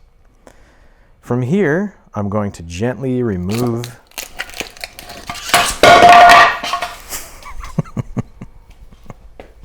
gently remove the piece of wood. See that? That's what we want to see. So we've taken all of the yellow strands from one side and swapped them with the opposite side. It's at this point that we can reintroduce those blue strands into the equation. So just bringing them back down here, and the same with the right-hand side, we can bring them back in.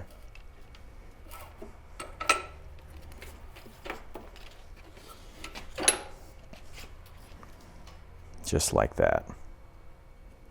And that is what we want to see. Notice how all of those strands are now incorporated with each other. And now at this point, it is time to braid 16 strands over this guy right here, our belly. So in order to do that, let's just for a second slip this off the hook. We'll put the belly in, and then we're going to take this and just put it right over the top. And now we can observe that the strand furthest down is this one right here. And notice it's resting on the top. So it points to the upper right. So we're going to grab the strand that's on the very top on the upper right. It just so happens to be this blue one right here. We're going to go around the back. We're going to go under a blue, over a blue, under a blue, over a blue, under a yellow, over a yellow, under a yellow, and over that final yellow. And we're alternating from left to right, so on and so forth, or right to left, I should say. Now that strand at the surface that's furthest to the bottom is angled upward. It's resting on that yellow strand and it's pointing to the upper left. So we're going to grab the strand from the most. We're going to grab that strand at the utmost left corner around the back, and we're going to go under blue, over blue, under blue, over yellow, under yellow, over yellow, under yellow, and over blue. And again, I'm just cinching up these strands, pulling the extra slack out of them, nothing too crazy. Making sure they're in order. There we go. Grabbing that strand from the upper right, it's blue. We're going to go around the back. We're going to go under blue, over blue, under blue, over yellow, under yellow, over yellow, under yellow, over blue. Just like that. Now the thing that's really important, guys, when we are currently in this single strand diamond plait is to make sure that all of the strands are in sequential order from how we started. In other words, these strands really like to get crossed up sometimes, and it's tough to know the order of those strands. So the way that I like to do it is if I'm not sure what the order of them is, I just give a little pull and I look up here. And if I see them in a perfect order being pulled, I know that's how they need to be. Grabbing a strand from the upper left, utmost strand on the upper left-hand side is this blue. We're going to go around the back, under the blue, over blue, under yellow, over yellow, under yellow, over yellow, under blue, over blue. Just like that. At this point, I'm really going to pay extra close attention to pulling the slack out of these strands. Like this.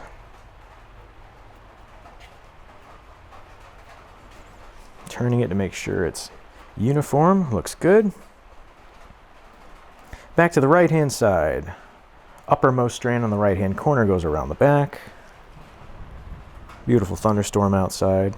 Under blue, over blue, under yellow, over yellow, under yellow, over yellow, under blue, over blue. One at a time, pulling each strand, working that slack out of it. Just like that. Back to the upper left, around the back.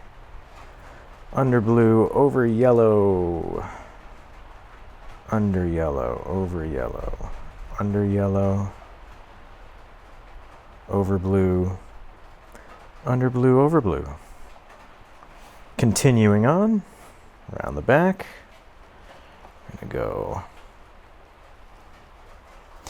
under blue, over yellow, under, over, under, over, under, and over, like that.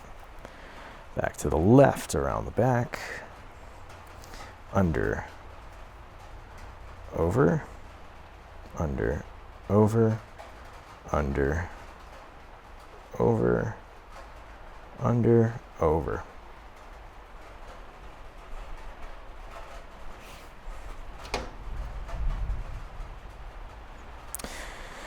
So how do we know when it's time to jump into the herringbone? Well, that's really entirely up to you. I like to do it when I've reached back to the orientation which we started, which is all of the yellows are separate from the blues, like that. So at this point, I'm going to go straight into a 16 plat herringbone. Strand on the surface points to the upper right. Here it is. Furthest most to the upper right goes around the back in a simple under 4 over 4. Just like that. Alternating now to the left, uppermost yellow strand. Here it is, around the back. Under 4 over 4. Now back to the right hand side. Around the back. Under 4 over 4. Back to the left. Under 4 over 4. Guys, as long as you're in the sequence, in other words, if these are twisted, really pay attention. Give them a pull, and you'll notice, oh, this one's supposed to be on top of that one. As long as they're lined up in the same orientation that they are up here, you're going to be just fine. From the right again, around the back, under 4 over 4. 16 plat herringbone pattern, or Whipmaker's plat, as some call it. Under 4 over 4. Back to the right, around the back, under 4 over 4. Under 4 over 4. Under 4 over 4. Guys, I'm just going to keep on platting under 4 over 4 until we reach further down, and I'll catch back up with you there and tell you exactly what we need to do. So we have been platting along. Let's take a quick measurement and see how far we've gotten here. From where the keeper ends, we've done about 10.5 inches. Now nothing has changed from back here to the point where we are now. I have continued to plat under 4 over 4, alternating from right to left. Up until this point, I have not dropped any strands. We are still in a 16 plat under 4 over 4. But as soon as we approach this area here where we taped off all of those loose tails, those loose strands, pretty soon what we're going to do is loosen that tape and just rewrap it, but much more loosely, to where as we work our way down, we can just slide this whole thing down. And that will make more sense once we get there. But I'm just going to keep on platting for a little bit longer. And then what we're going to do is just zoom in here. You'll also notice that I took the whip out of the hook, and now I'm just simply putting it in the clamp. I'm more used to platting from a clamp than I am a hook. My platting tends to wander if I keep it on the hook the whole time. So anyways, still under 4 over 4. We don't drop for quite a while on this particular build. Again, the tension that I'm pulling, just about half of a shoelace bow tie. And just continuing to go down. At this point, I'm going to position the strands behind here to get them out of the way, And now I'm going to remove this tape. Get all that little pieces out of there. I'm going to take a fresh piece of tape here. And I'm just going to wrap it in the same place, but very loosely, with a lot of slack. And the idea is now I'm able to slide this piece of tape downward as we continue plaiting. And this is going to be our little constrictor. I've done this several times before on this YouTube channel. This is just a little constrictor to keep all of these strands in line with one another so they're not getting confused and unintentionally introduced into our working strands. So just slide that down as we go, and we can continue plaiting. Under 4, over 4. Pretty soon we're going to be plaiting directly over unplaited territory. In other words, we're just going to be plaiting over loose strands. And that's going to feel a little bit different if you've never done it before. Although I did mention several times already in this video, if you've not made a 275 cord whip before, I do recommend making a paracord. I do recommend making a Whipmaker's cord whip if you've only done 550 cord. It's kind of a gateway into thinner strands. That being said, if you do choose to just dive into 275 cord, I say go for it. And I hope this video is helpful for you. So right now, we're just about ready to transition into the area that is just simply tapered out strands. That's happening right now. We are currently at the highest point of diameter thickness right now. This is the thickest it's gonna get. And as we work our way down, it's just going to gradually, the diameter that is of the belly is going to decrease as we work our way down. This is sort of the summer solstice of diameter thickness of the belly, if you will. The sun is beginning to drift south further and further every evening. I'm so glad we're not there yet, by the way. I love long summer days. It's still spring. Got a ways to go. Under 4, over 4. Like I said, we really don't drop anything for quite some time. Another thing that's very important that I've not mentioned, I don't believe, yet in this video, is that after every several inches of distance that you plait along your overlay, and your belly for that matter, it's a good idea to reach down here and untangle all of your strands. And I used to call this, I don't remember what I used to call it, but my friend Adam Winrich, who I'm sure you're very well aware of, he referred to it as back braiding. Basically, it is the inverse of what happens here.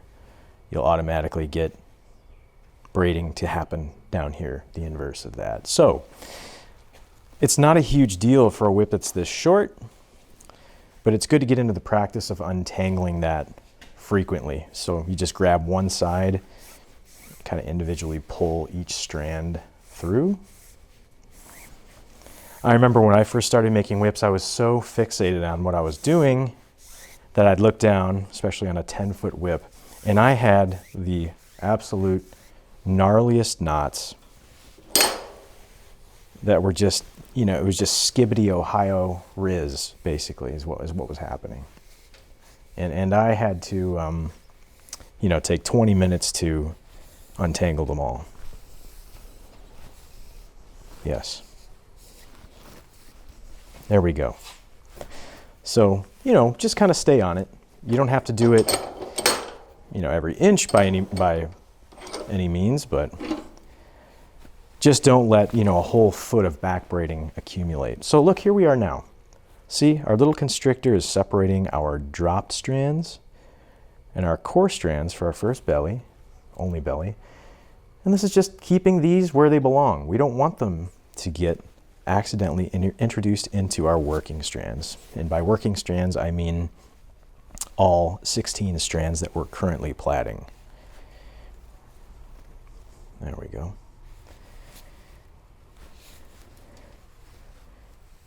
Yep. Under 4/4.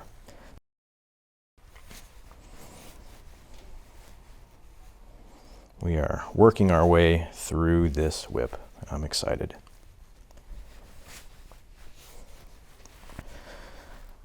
I hope your year is going well for everyone watching. It feels strange to be making a whip video again after so much time has gone by. Sometimes we feel like in life where it's just sort of like when we're kids, you know, and if you, when you were a kid, you played at the beach on a semi-wavy day, you know, there'd be some waves like 2-3 footers sometimes where you know, you'd be playing with your friends in the water, maybe throwing a frisbee or a beach ball or something, and you kind of look up at your you know, your little towel and blanket up there, and you're like, oh, I'm fine. It'll be easy to find it again.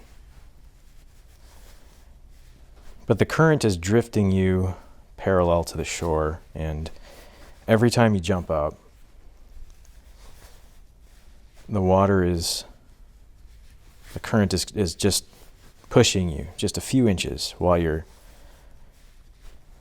feet are off the bottom of the bottom of the lake or the ocean or wherever you are, and you glance up, you know, 10 minutes later, and wow, it's really seeming to drift, you know. Wow, how did we get so far along here, you know? The shore was, you know, we were right in front of maybe it's our family or our items, our chairs or whatever, but you still go, no, I can still see it. You know, I'll be able to find my way back. Before you know it, you know, another hour's gone by, and you look up and you're like, you can't see it anymore. You can't see your blanket, you know, your mom or your dad or whoever was there, your family. You look up, you can't see them anymore. And all that time, little at a time, you've been drifting in very small increments, kind of like these little tails here. Little steps, you know, before you know it, you can't find your way back. And that is a metaphor, of course, but I'm trying to find my little beach towel right now. I think I'm getting closer. I think I can see it way down the beach. Or at least it's the same color as mine was, but you just don't realize sometimes. You get into a dark place and you tell yourself that everything's fine, where in reality it's more helpful and more realistic to just admit to yourself, of course, other people as well, that you say what you're going through, you know. Because if you keep hiding it from yourself and trying to convince yourself that everything's good, you'll just be carried further and further down the shore. Before you know it, you look up, you can't find your way back. And that's where I'm at now. You know, things are better. It took a lot of mental energy to make myself make this video. And I'm not saying this to try to elicit pity from you guys. It's the last thing I want. I'm simply saying it more so to let you know that I've not been all right. I've not been good. And ultimately, I'm saying it for two reasons, I suppose. One, if you feel that way, you're absolutely not alone. And that's the biggest lie we tell ourselves when we're in that position. You know, speaking for myself, I will oftentimes refrain from talking about it with anyone, any friends or family. Part of it's the fear of just being a downer. Another part of it, I think, is just being afraid to hear ourselves say it out of our own mouths that we're not all right. So the first reason is to let you know that if you're going through something, a dark place, absolutely are not alone. And the second reason is because I feel like I owe all of you an explanation as to why I disappeared. Why I disappeared. And I apologize to every one of you who tried to contact me. And I presented myself as missing in action, basically. And I apologize. I'm sorry. I'm sorry for disappearing. Like that, without saying anything. And you all deserve to have heard that just now.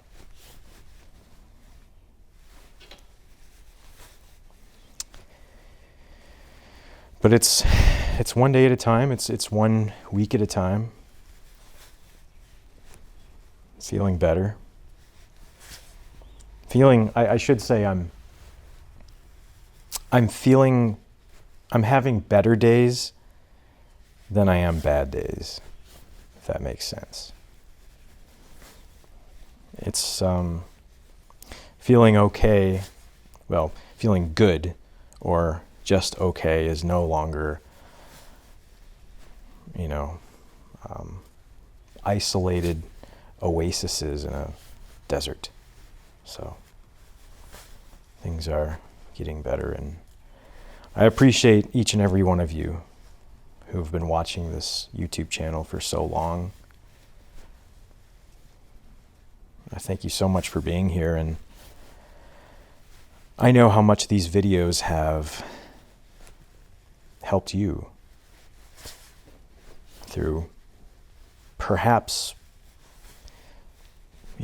something that I'm currently going through.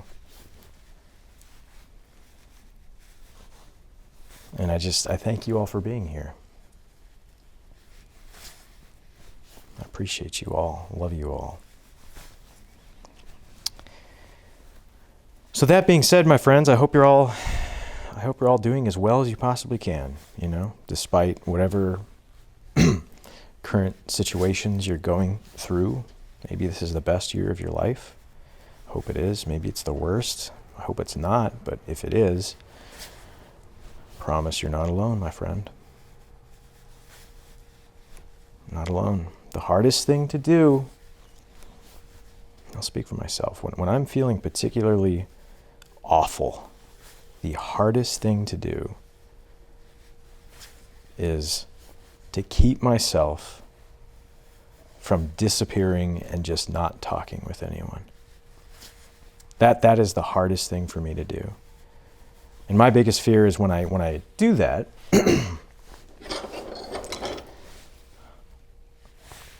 my fear is that everyone will think that I am disinterested in them, or that they will think that they've done something to make me not want to talk to them anymore, and that couldn't be further from the truth. My occasional coping mechanism is to just isolate myself, which is the worst thing you can do. So that's what's been going on. That's why I've been gone for so long, and the longer you wait, the harder it sometimes is to jump back in.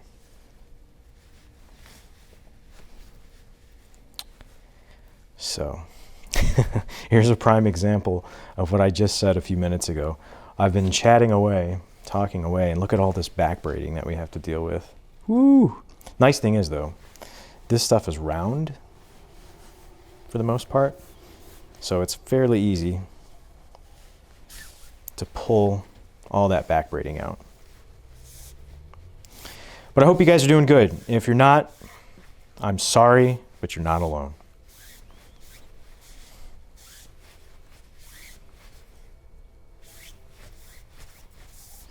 And here at this point, my friends, we have reached an area where we are plaiting over entirely over just loose tails, right here.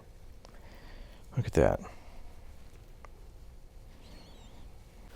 Friends, we have reached the 2-foot mark, 24 inches from the very top here, where the keeper ends and the whip braiding begins. We have reached the 2-foot mark, and it is time to drop our very first 2 strands into the core. We're going to drop 2 blue strands. Now, you may have noticed that when we cut our overlay strands, all of them are exactly the same length. The reason that I did that is because if you're making a whip for the first time like this, in my opinion, the last thing you want to worry about is picking the wrong strand, the one that's too short or too long or whatever. So I just made them all the same length. I think it's just easier that way for everybody. So that being said, let's drop a strand from the right and the left at the same time into the core. This is the strand here that we're going to drop, the 4th up from the bottom right here. We're going to give it a little pull, lift these 3 below it, and swing it to the middle.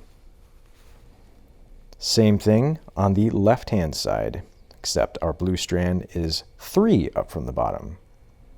Here it is right here. Going to give it a pull, lift the 2 below it, and pull it to the middle like that. And now we will continue plaiting, but now our sequence is under 4/3. We're at a 14 plait now. From the right around the back, under 4/3. And we're going to continue on and pretend nothing ever happened. Under 4/3 on the right. And under 4/3 on the left. Now at this point, what I want to do is remove this tape and prepare a new piece of tape because we want to include those 2 dropped strands that we just dropped. So I'm going to do the same thing, tear off a piece of electrical tape, and this is just being used as our constrictor, by the way. This has no structural purposes for the whip. We're just going to wrap it around all of those remaining tails, including the new strands that we just dropped. And we're continuing on under 4/3. We're going to complete several passes here, several plaited strands. And then we're going to pull those 2 dropped strands snug. Not super tight, but just tight enough to where that'll be their final resting place and they'll never go anywhere again. And we can do that now. Let's locate them here. Here's the first one. We'll see it up here, snug into place. Number 1 and number 2. And then immediately after we do that, the strands directly below, we want to tighten them as well.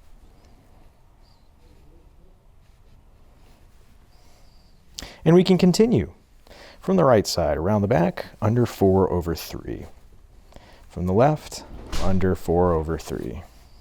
Now, as we continue on from this point forward, strands are going to be dropping fairly quickly. The reason for that is that all of these strands are quickly coming to an end, so we don't want it to be an abrupt drop off. But we're just going to keep on plaiting under 4/3. As we get closer to our tape, we're just going to slide that tape down, and that's, again, just keeping all the strands together that are making up that previous layer. Under 4/3, and we are getting very close to dropping our second 2 strands. Under 4/3, under 4/3, under 4/3. And right around about the 27-inch mark, we're going to be dropping 2 more strands. This time will be yellow strands. So once we get to the 27-inch mark, again, measuring from this point right here, all the way down to where we are here, we want that number to be 27 inches. I'm going to take a measurement here in a couple of seconds, and we'll drop 2 more. See there? All right, my friends, we are just on the cusp of 27 inches. 27 inches is where we're going to drop our second pair of strands. We're almost ready to do it. I'm just going to slide this tape down a little bit further, give us some room. We're currently working, or I should say feeling, the strands that we're going to be dropping here in the next 10-15 seconds. Here they are. I'm going to simply remove the tape. From the right-hand side, the third up, which is the yellow one, doesn't really matter if it's wherever the yellow is, as long as there's at least 2 strands underneath it at the 27-inch mark. If it's 28 inches, if it's 26 inches, it's not the end of the world. It's not an exact science. 27 inches is the measurement point that you should aim for. So from the right-hand side, this yellow strand is third from the bottom. We're going to give it a pull, lift the 2 below it, and swing it to the middle, like that.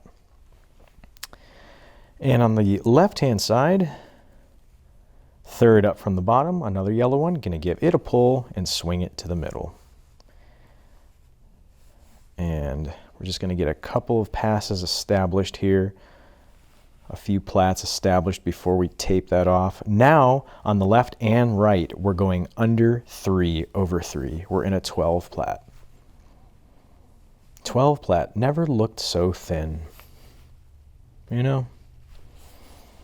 It's just a fascinating thing when you plat with such thin strands.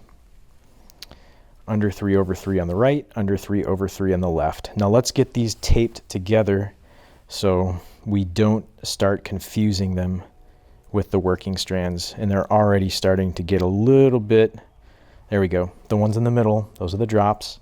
From the right, around the back, under 3/3. We'll do one more from the left, around the back, under 3/3. Just like that. 3 and 3. And now we can tape these. Now, I'm not liking that. You see that? All those end at the same time. I'm not exactly sure why that happened, but what I'm going to do is just gently stagger them like this. And that's going to encourage that taper. I'm not sure how that happened. We're sorry about that slip up there. I have no idea how that happened, but it won't happen again. And that's your news.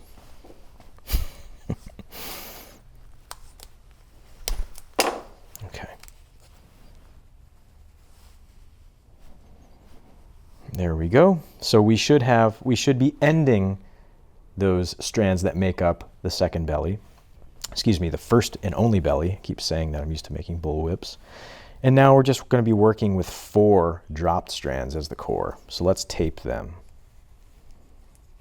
Loose enough to where we can slide this tape down. And we can continue on from the right around the back, under 3/3, 12 plat. And from the left, under 3/3. Around the back, under 3/3, under 3/3. Before we get too carried away, let's pull those yellow strands and tighten the drop points. There's 1 going in, 2 going in right there, and pulling the ones directly below. Like that. Very good. Continuing on. Under 3/3. Going to keep on doing this, sliding our tape as needed as we work our way down. And I'll see you at the next drop point. I'll let you know where it is. All right, we have been platting along under 3/3 in 12 plat, and it is time to snip out one of the core strands. There are currently 4. We're at the 37-inch mark, and I'm just going to snip any of these strands out of the core. We're going to pick this one. Snip, save this for later projects. And now I'm just going to continue platting like nothing ever happened, under 3/3, and we'll be dropping more strands momentarily. We have now reached the 40-inch mark, and what we're going to do is drop one strand, a blue one, and snip one of the core strands out. So from the right-hand side, the 3rd blue strand up from the bottom, or whatever strand you want, as a matter of fact. I'm going to choose this one, 3 up from the bottom. I'm going to give it a pull, lift these, and I'm going to snip one of the strands from the core. Make sure that you do not snip the one that you just dropped. I'm going to cut this. We're going to pull that aside and save that for later. Now, on the right-hand side, we're platting under 3/2. On the left-hand side, we are still in under 3/3.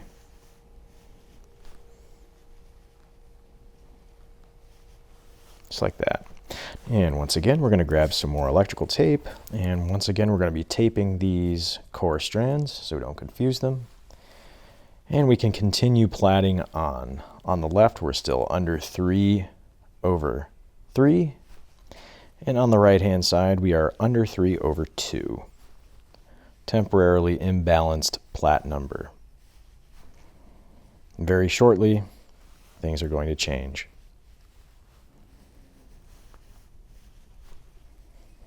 Under 3/2 on the right, under 3/3 on the left.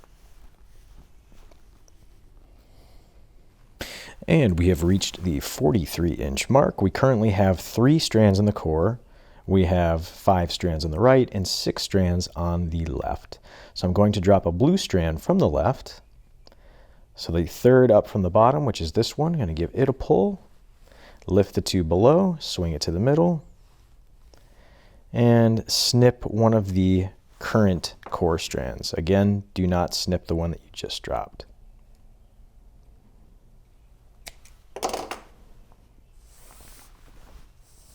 And pushing that to the side for later. Continuing on, now on both left and right, we're under 3/2.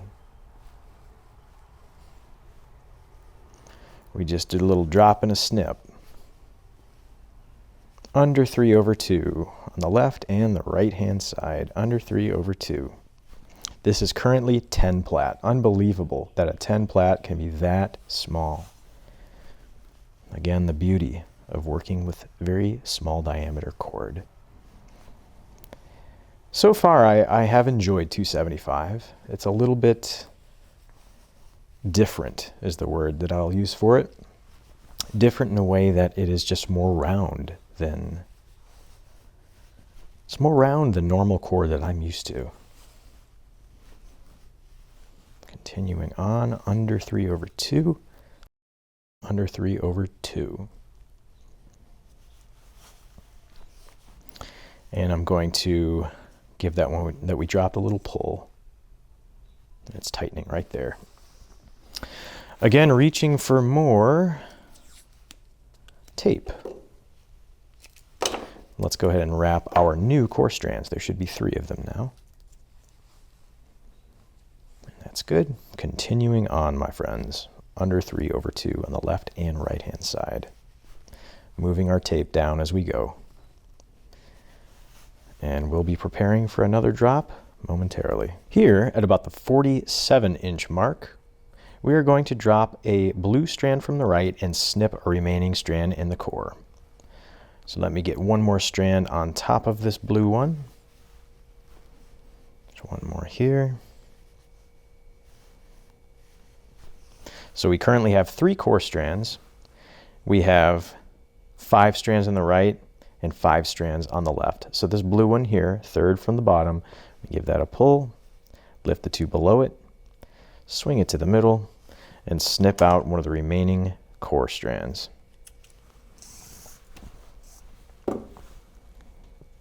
And continuing on like nothing ever happened. Now on the right side, we are under 2 over 2. We're getting down to it, my friends. Still on the left, we're under 3 over 2. Right side, under 2 over 2. Left side, under 3 over 2.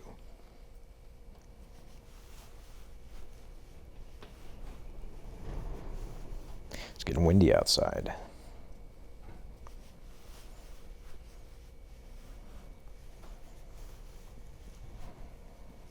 Continuing on. And that strand that we just dropped, let's set it. You can see it sliding in. Grab a new piece of tape to constrict our core strands.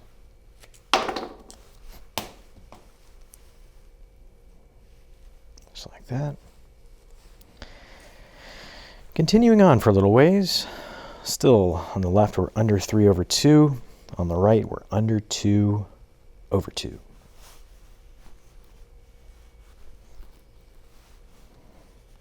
Under 3 over 2 on the left, under 2 over 2 on the right.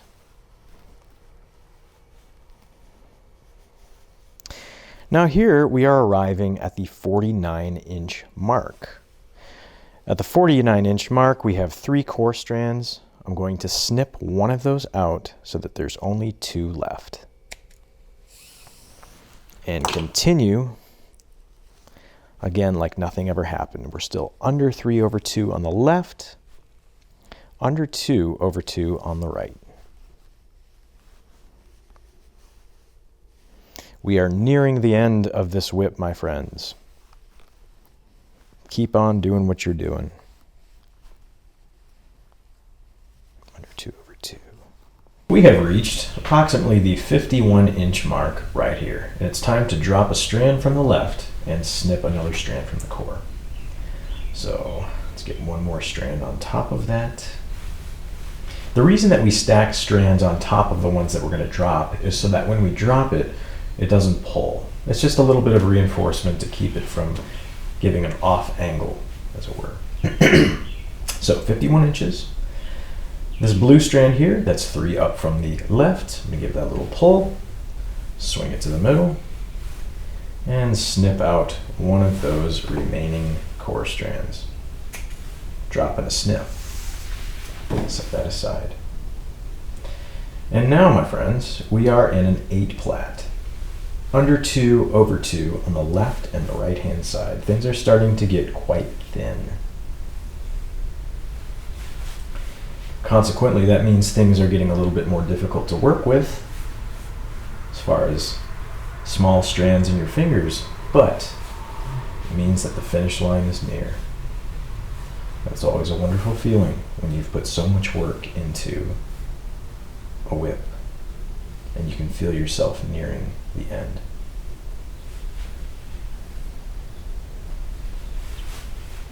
Under 2 over 2 on the left and right hand side.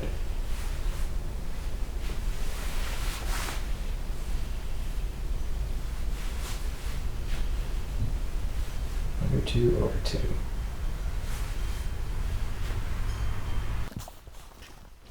We want to be diligent in adding more tape to constrict those 2 strands that are not part of the working strands. This is usually a part of the whip where your mind can be a little tired. So save yourself some time by keeping these constricted with the tape. Continuing on. Sorry about that. A few seconds ago forgot to put my microphone back on. I probably had to crank the audio in post, and you probably heard a bunch of hissing and probably some North American robins singing as the night comes. We've arrived at 53 inches right here, and we're going to snip another strand out of the core. There's only going to be one left now. There it is, right there. Continuing on, under 2 over 2. I'm just going to keep the camera rolling for these last several drops, I think, for most of them anyway. Now you'll notice we only have 2 more blue strands. So I think what I'd like to do for this whip is have it end in solid yellow. I think that might be a neat look. Under 2 over 2. Under 2 over 2.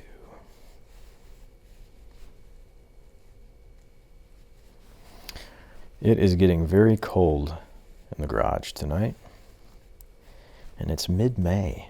The temperature is in the 50s. It's crazy. It's funny to think that it was 91 degrees Fahrenheit the other day. Under 2 over 2. Under 2 over 2.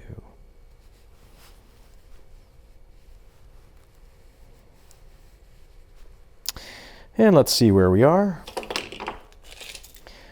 So you can see I put that piece of tape there so I don't have to keep measuring the entire length of the whip. 51, 52, 53, 54. At 55 inches, I think there we will drop another strand.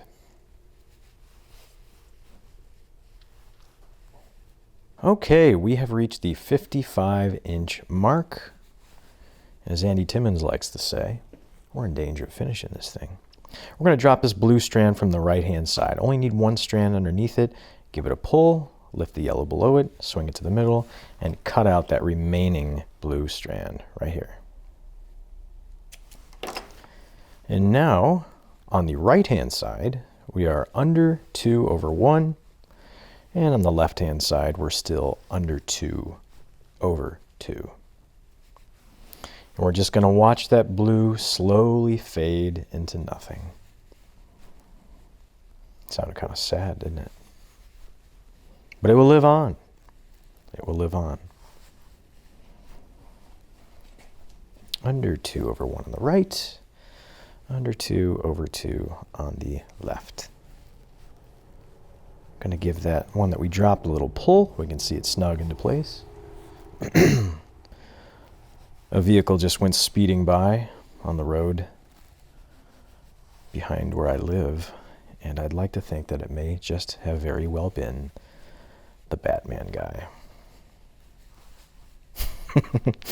You guys who are watching this for the first time are saying, what in the world is he talking about?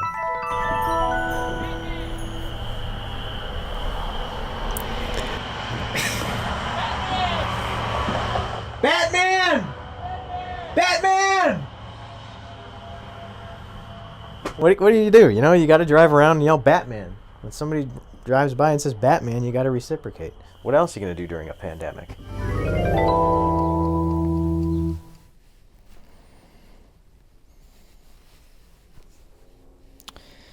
And it's almost time to drop another strand. They drop a little bit quickly towards the end when things get thin like this. And there we go. Another one there. Another one there. Under 2 over 1 on the right. Under 2 over 2 on the left.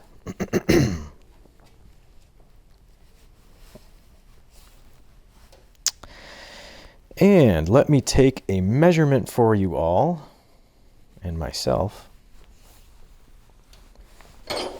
And we will drop another strand. We are at the 57.5-inch mark, and it is time to drop this final blue strand.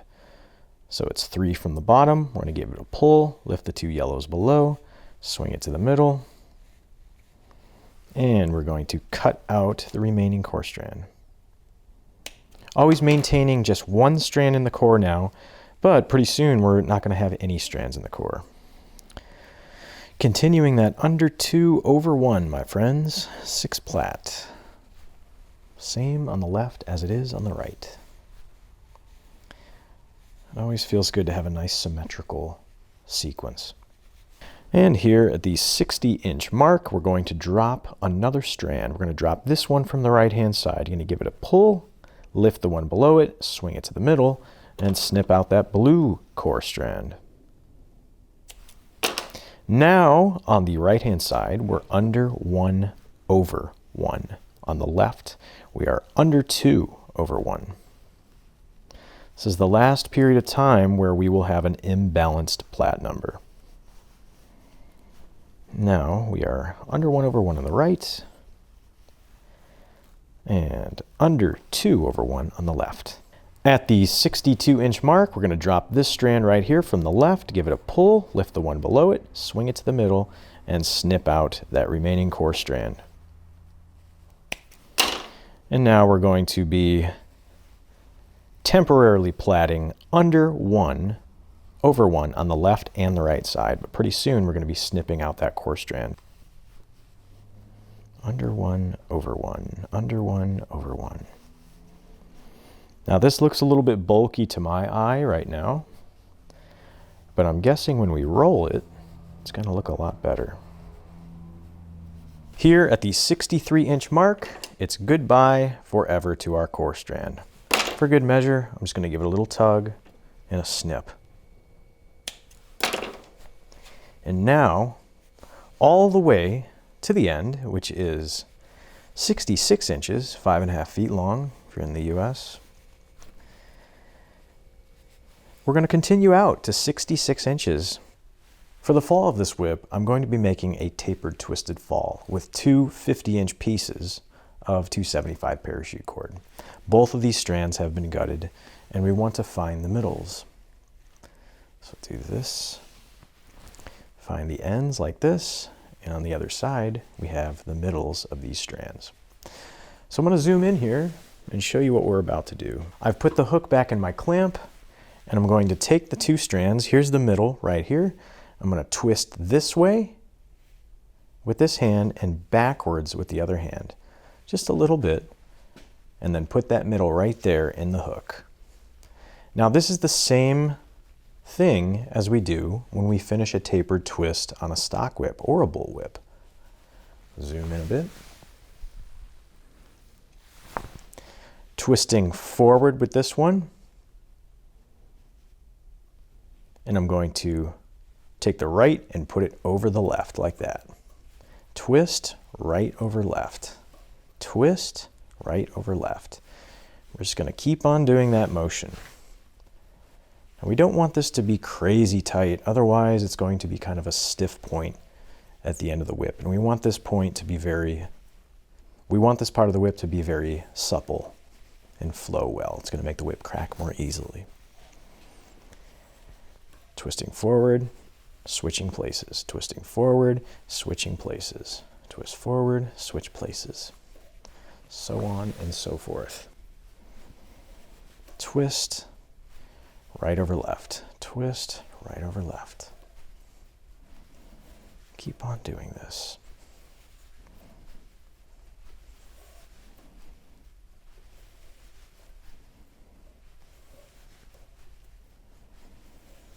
I figured green would be kind of full circle, you know, we had some green in our handle, and we'll also have some green at the end of our whip.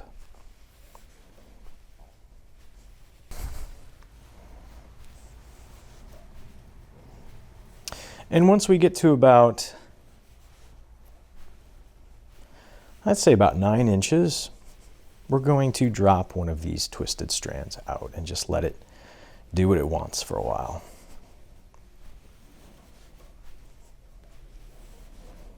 Twist and shift, twist and shift.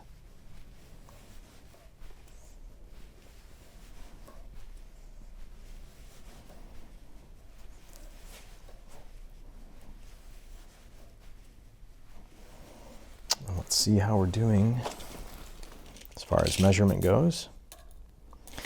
7 inches, almost there.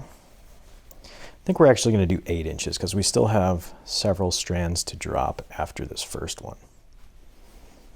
Be dropping a total of 2. That looks to be about 9 right there. 8. Yeah, we'll do it at 8. So at the 8-inch mark, we're just going to let this top strand go. Now we're going to grab the bottom and continue twisting. Same motion. Now we have 2 strands that we're twisting. Now we have 2 strands that we're twisting, and there's one strand that's independent by itself.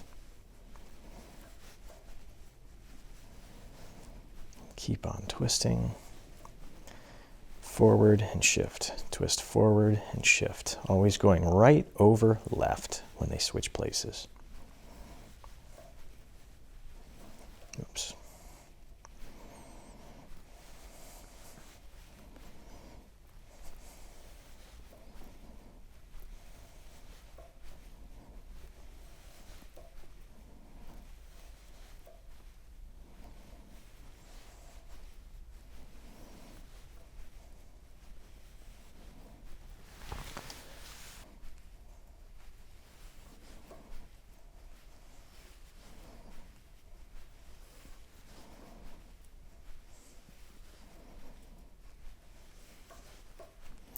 I made a tapered twisted fall in 550 parachute cord with Isaac Eliason of Eliason Whip Company.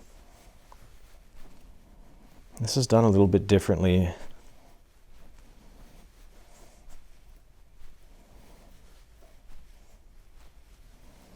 Unfortunately, I do not currently have a lacing needle that is small enough to thread this inside of itself, so we're going to have to use some alternate methods for the end of this. Let's see where we're at now. We are currently sitting at 15 inches, actually 14 inches. So what I'm going to do is try to move this camera back a little bit more. Oh.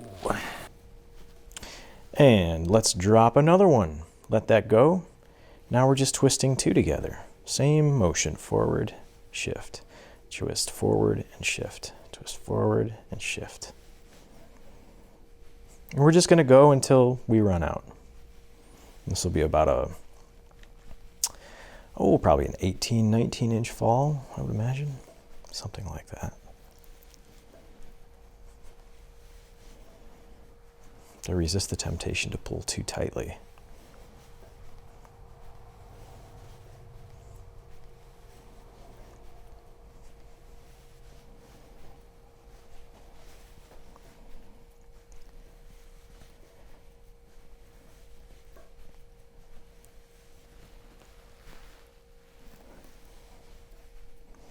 Really like how fine that point is, though. It's encouraging.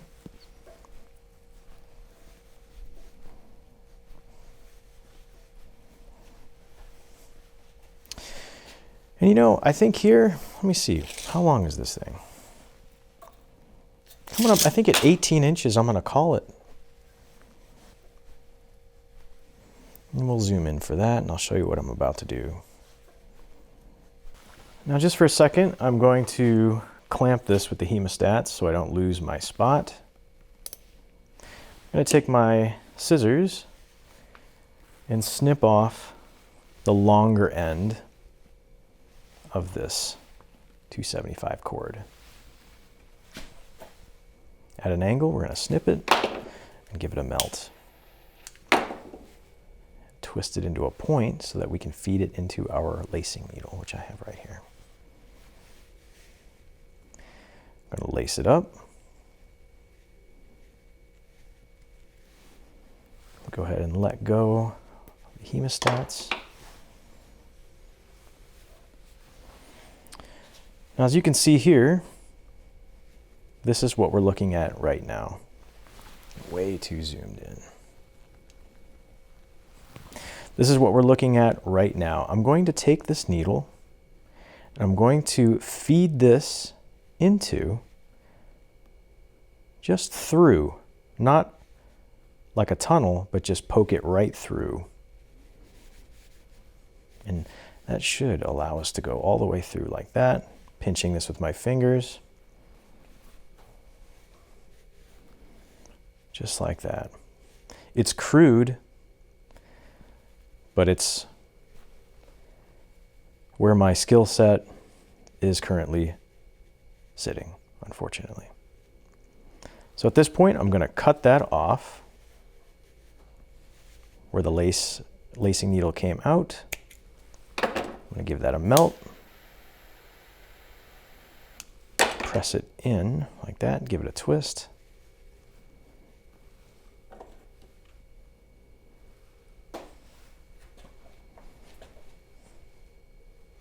I'm going to do the same thing with this strand. I'm going to cut this off. Give that a melt.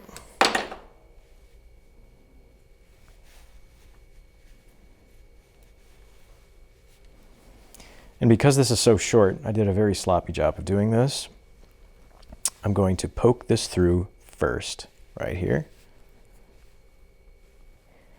And then I'm going to lace that into my needle. I'm just twisting the needle and holding this.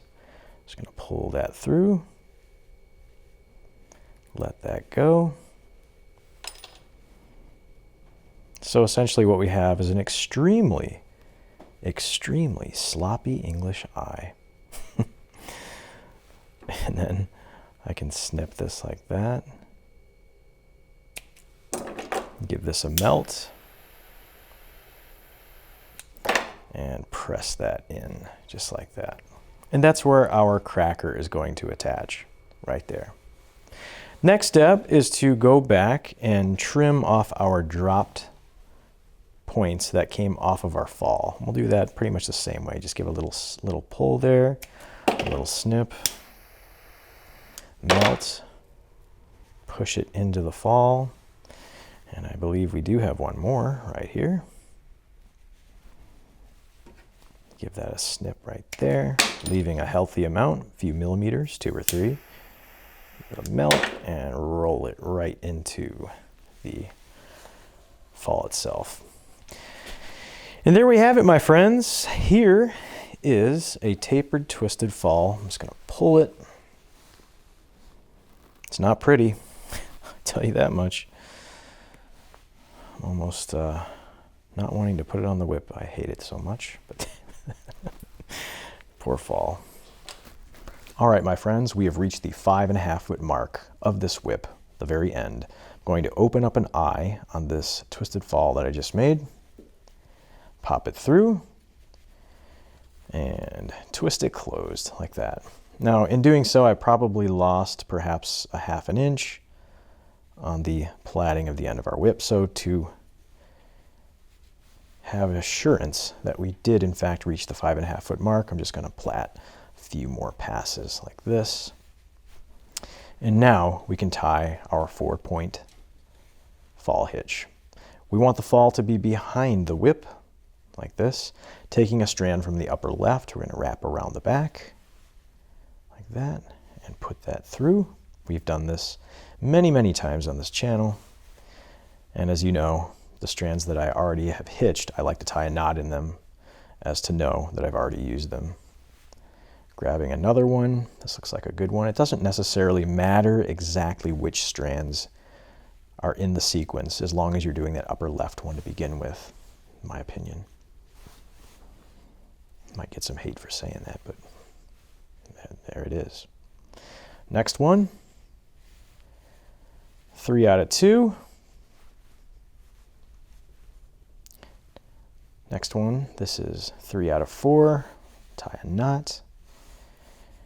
And it looks like our last one, of course, is going to be the short one. So this is going to be a little tough, but we'll make it work. The reason this is short is because I attempted that English eye. Didn't work out. And now, one at a time, I'm going to try to pull this top one first. Find it, there it is, and just go down the line.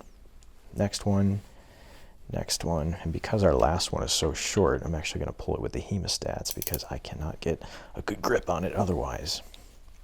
At this point, I'm going to trim an angle into this, give this a melt, roll it into a point, lace it up on my needle, but before we do that, because it's so short, I'm going to have to pop it through my twisted fall. Make sure you're going through both strands. You might be poking between 2 of them.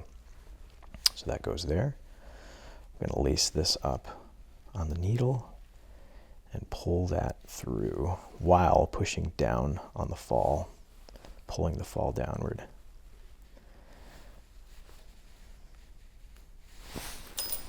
actually just going to put the hemostats on here so that doesn't slip back up.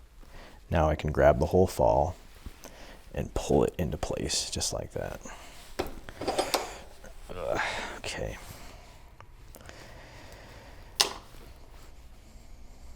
There we have it.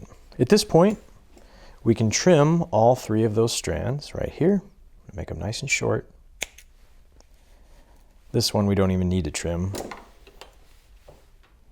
I'm going to spread these out a little bit and melt each one. And I will tell you right now, my friends, a 4-point fall hitch is not the ideal end to a 275 whip. I'll say that right now. And I wish so badly that I currently had the knowledge and skill set to be able to show you how to tie an English eye, but I do not. And there we have it, my friends. Zoom out. Here's the end of our whip.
For waxing this whip, I thought it'd be a good idea to turn my microphone off for some reason.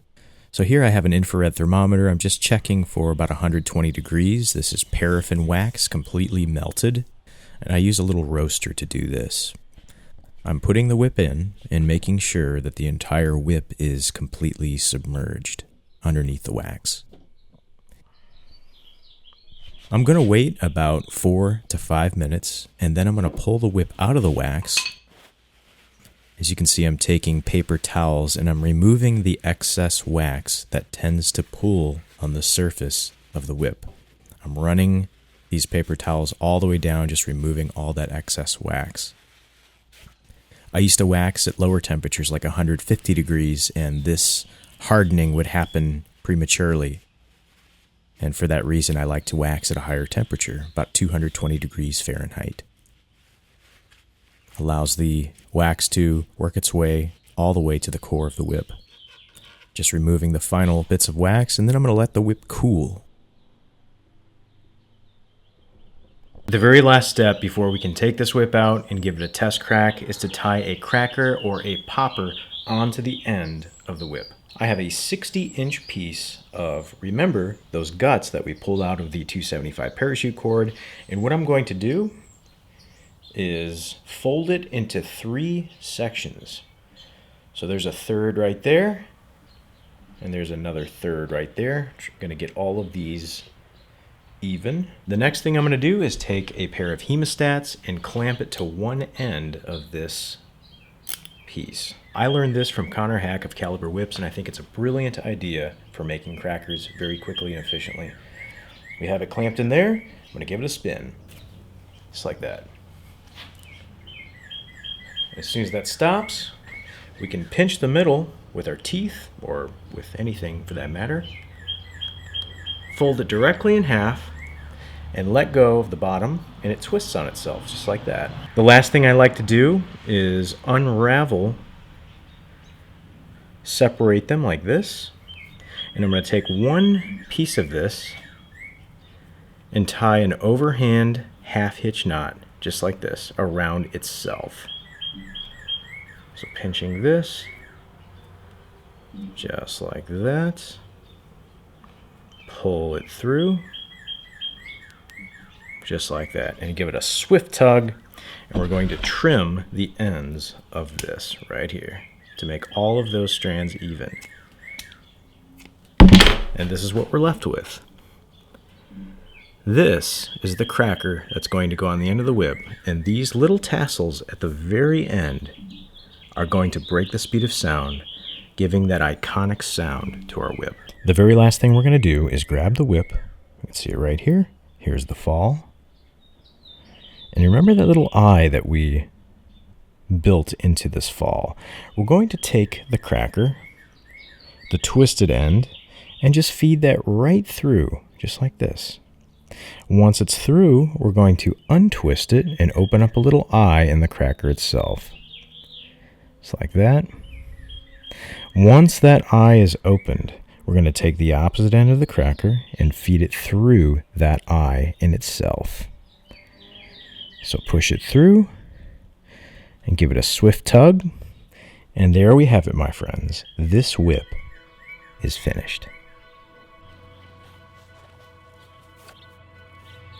This is the very first time that this whip has ever been cracked.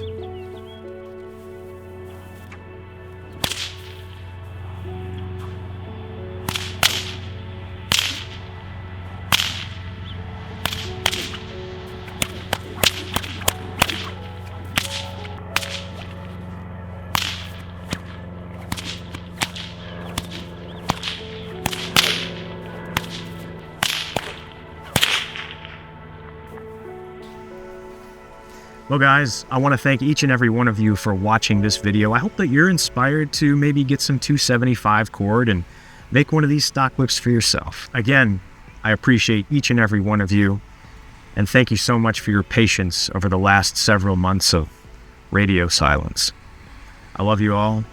I'll see you in the next one.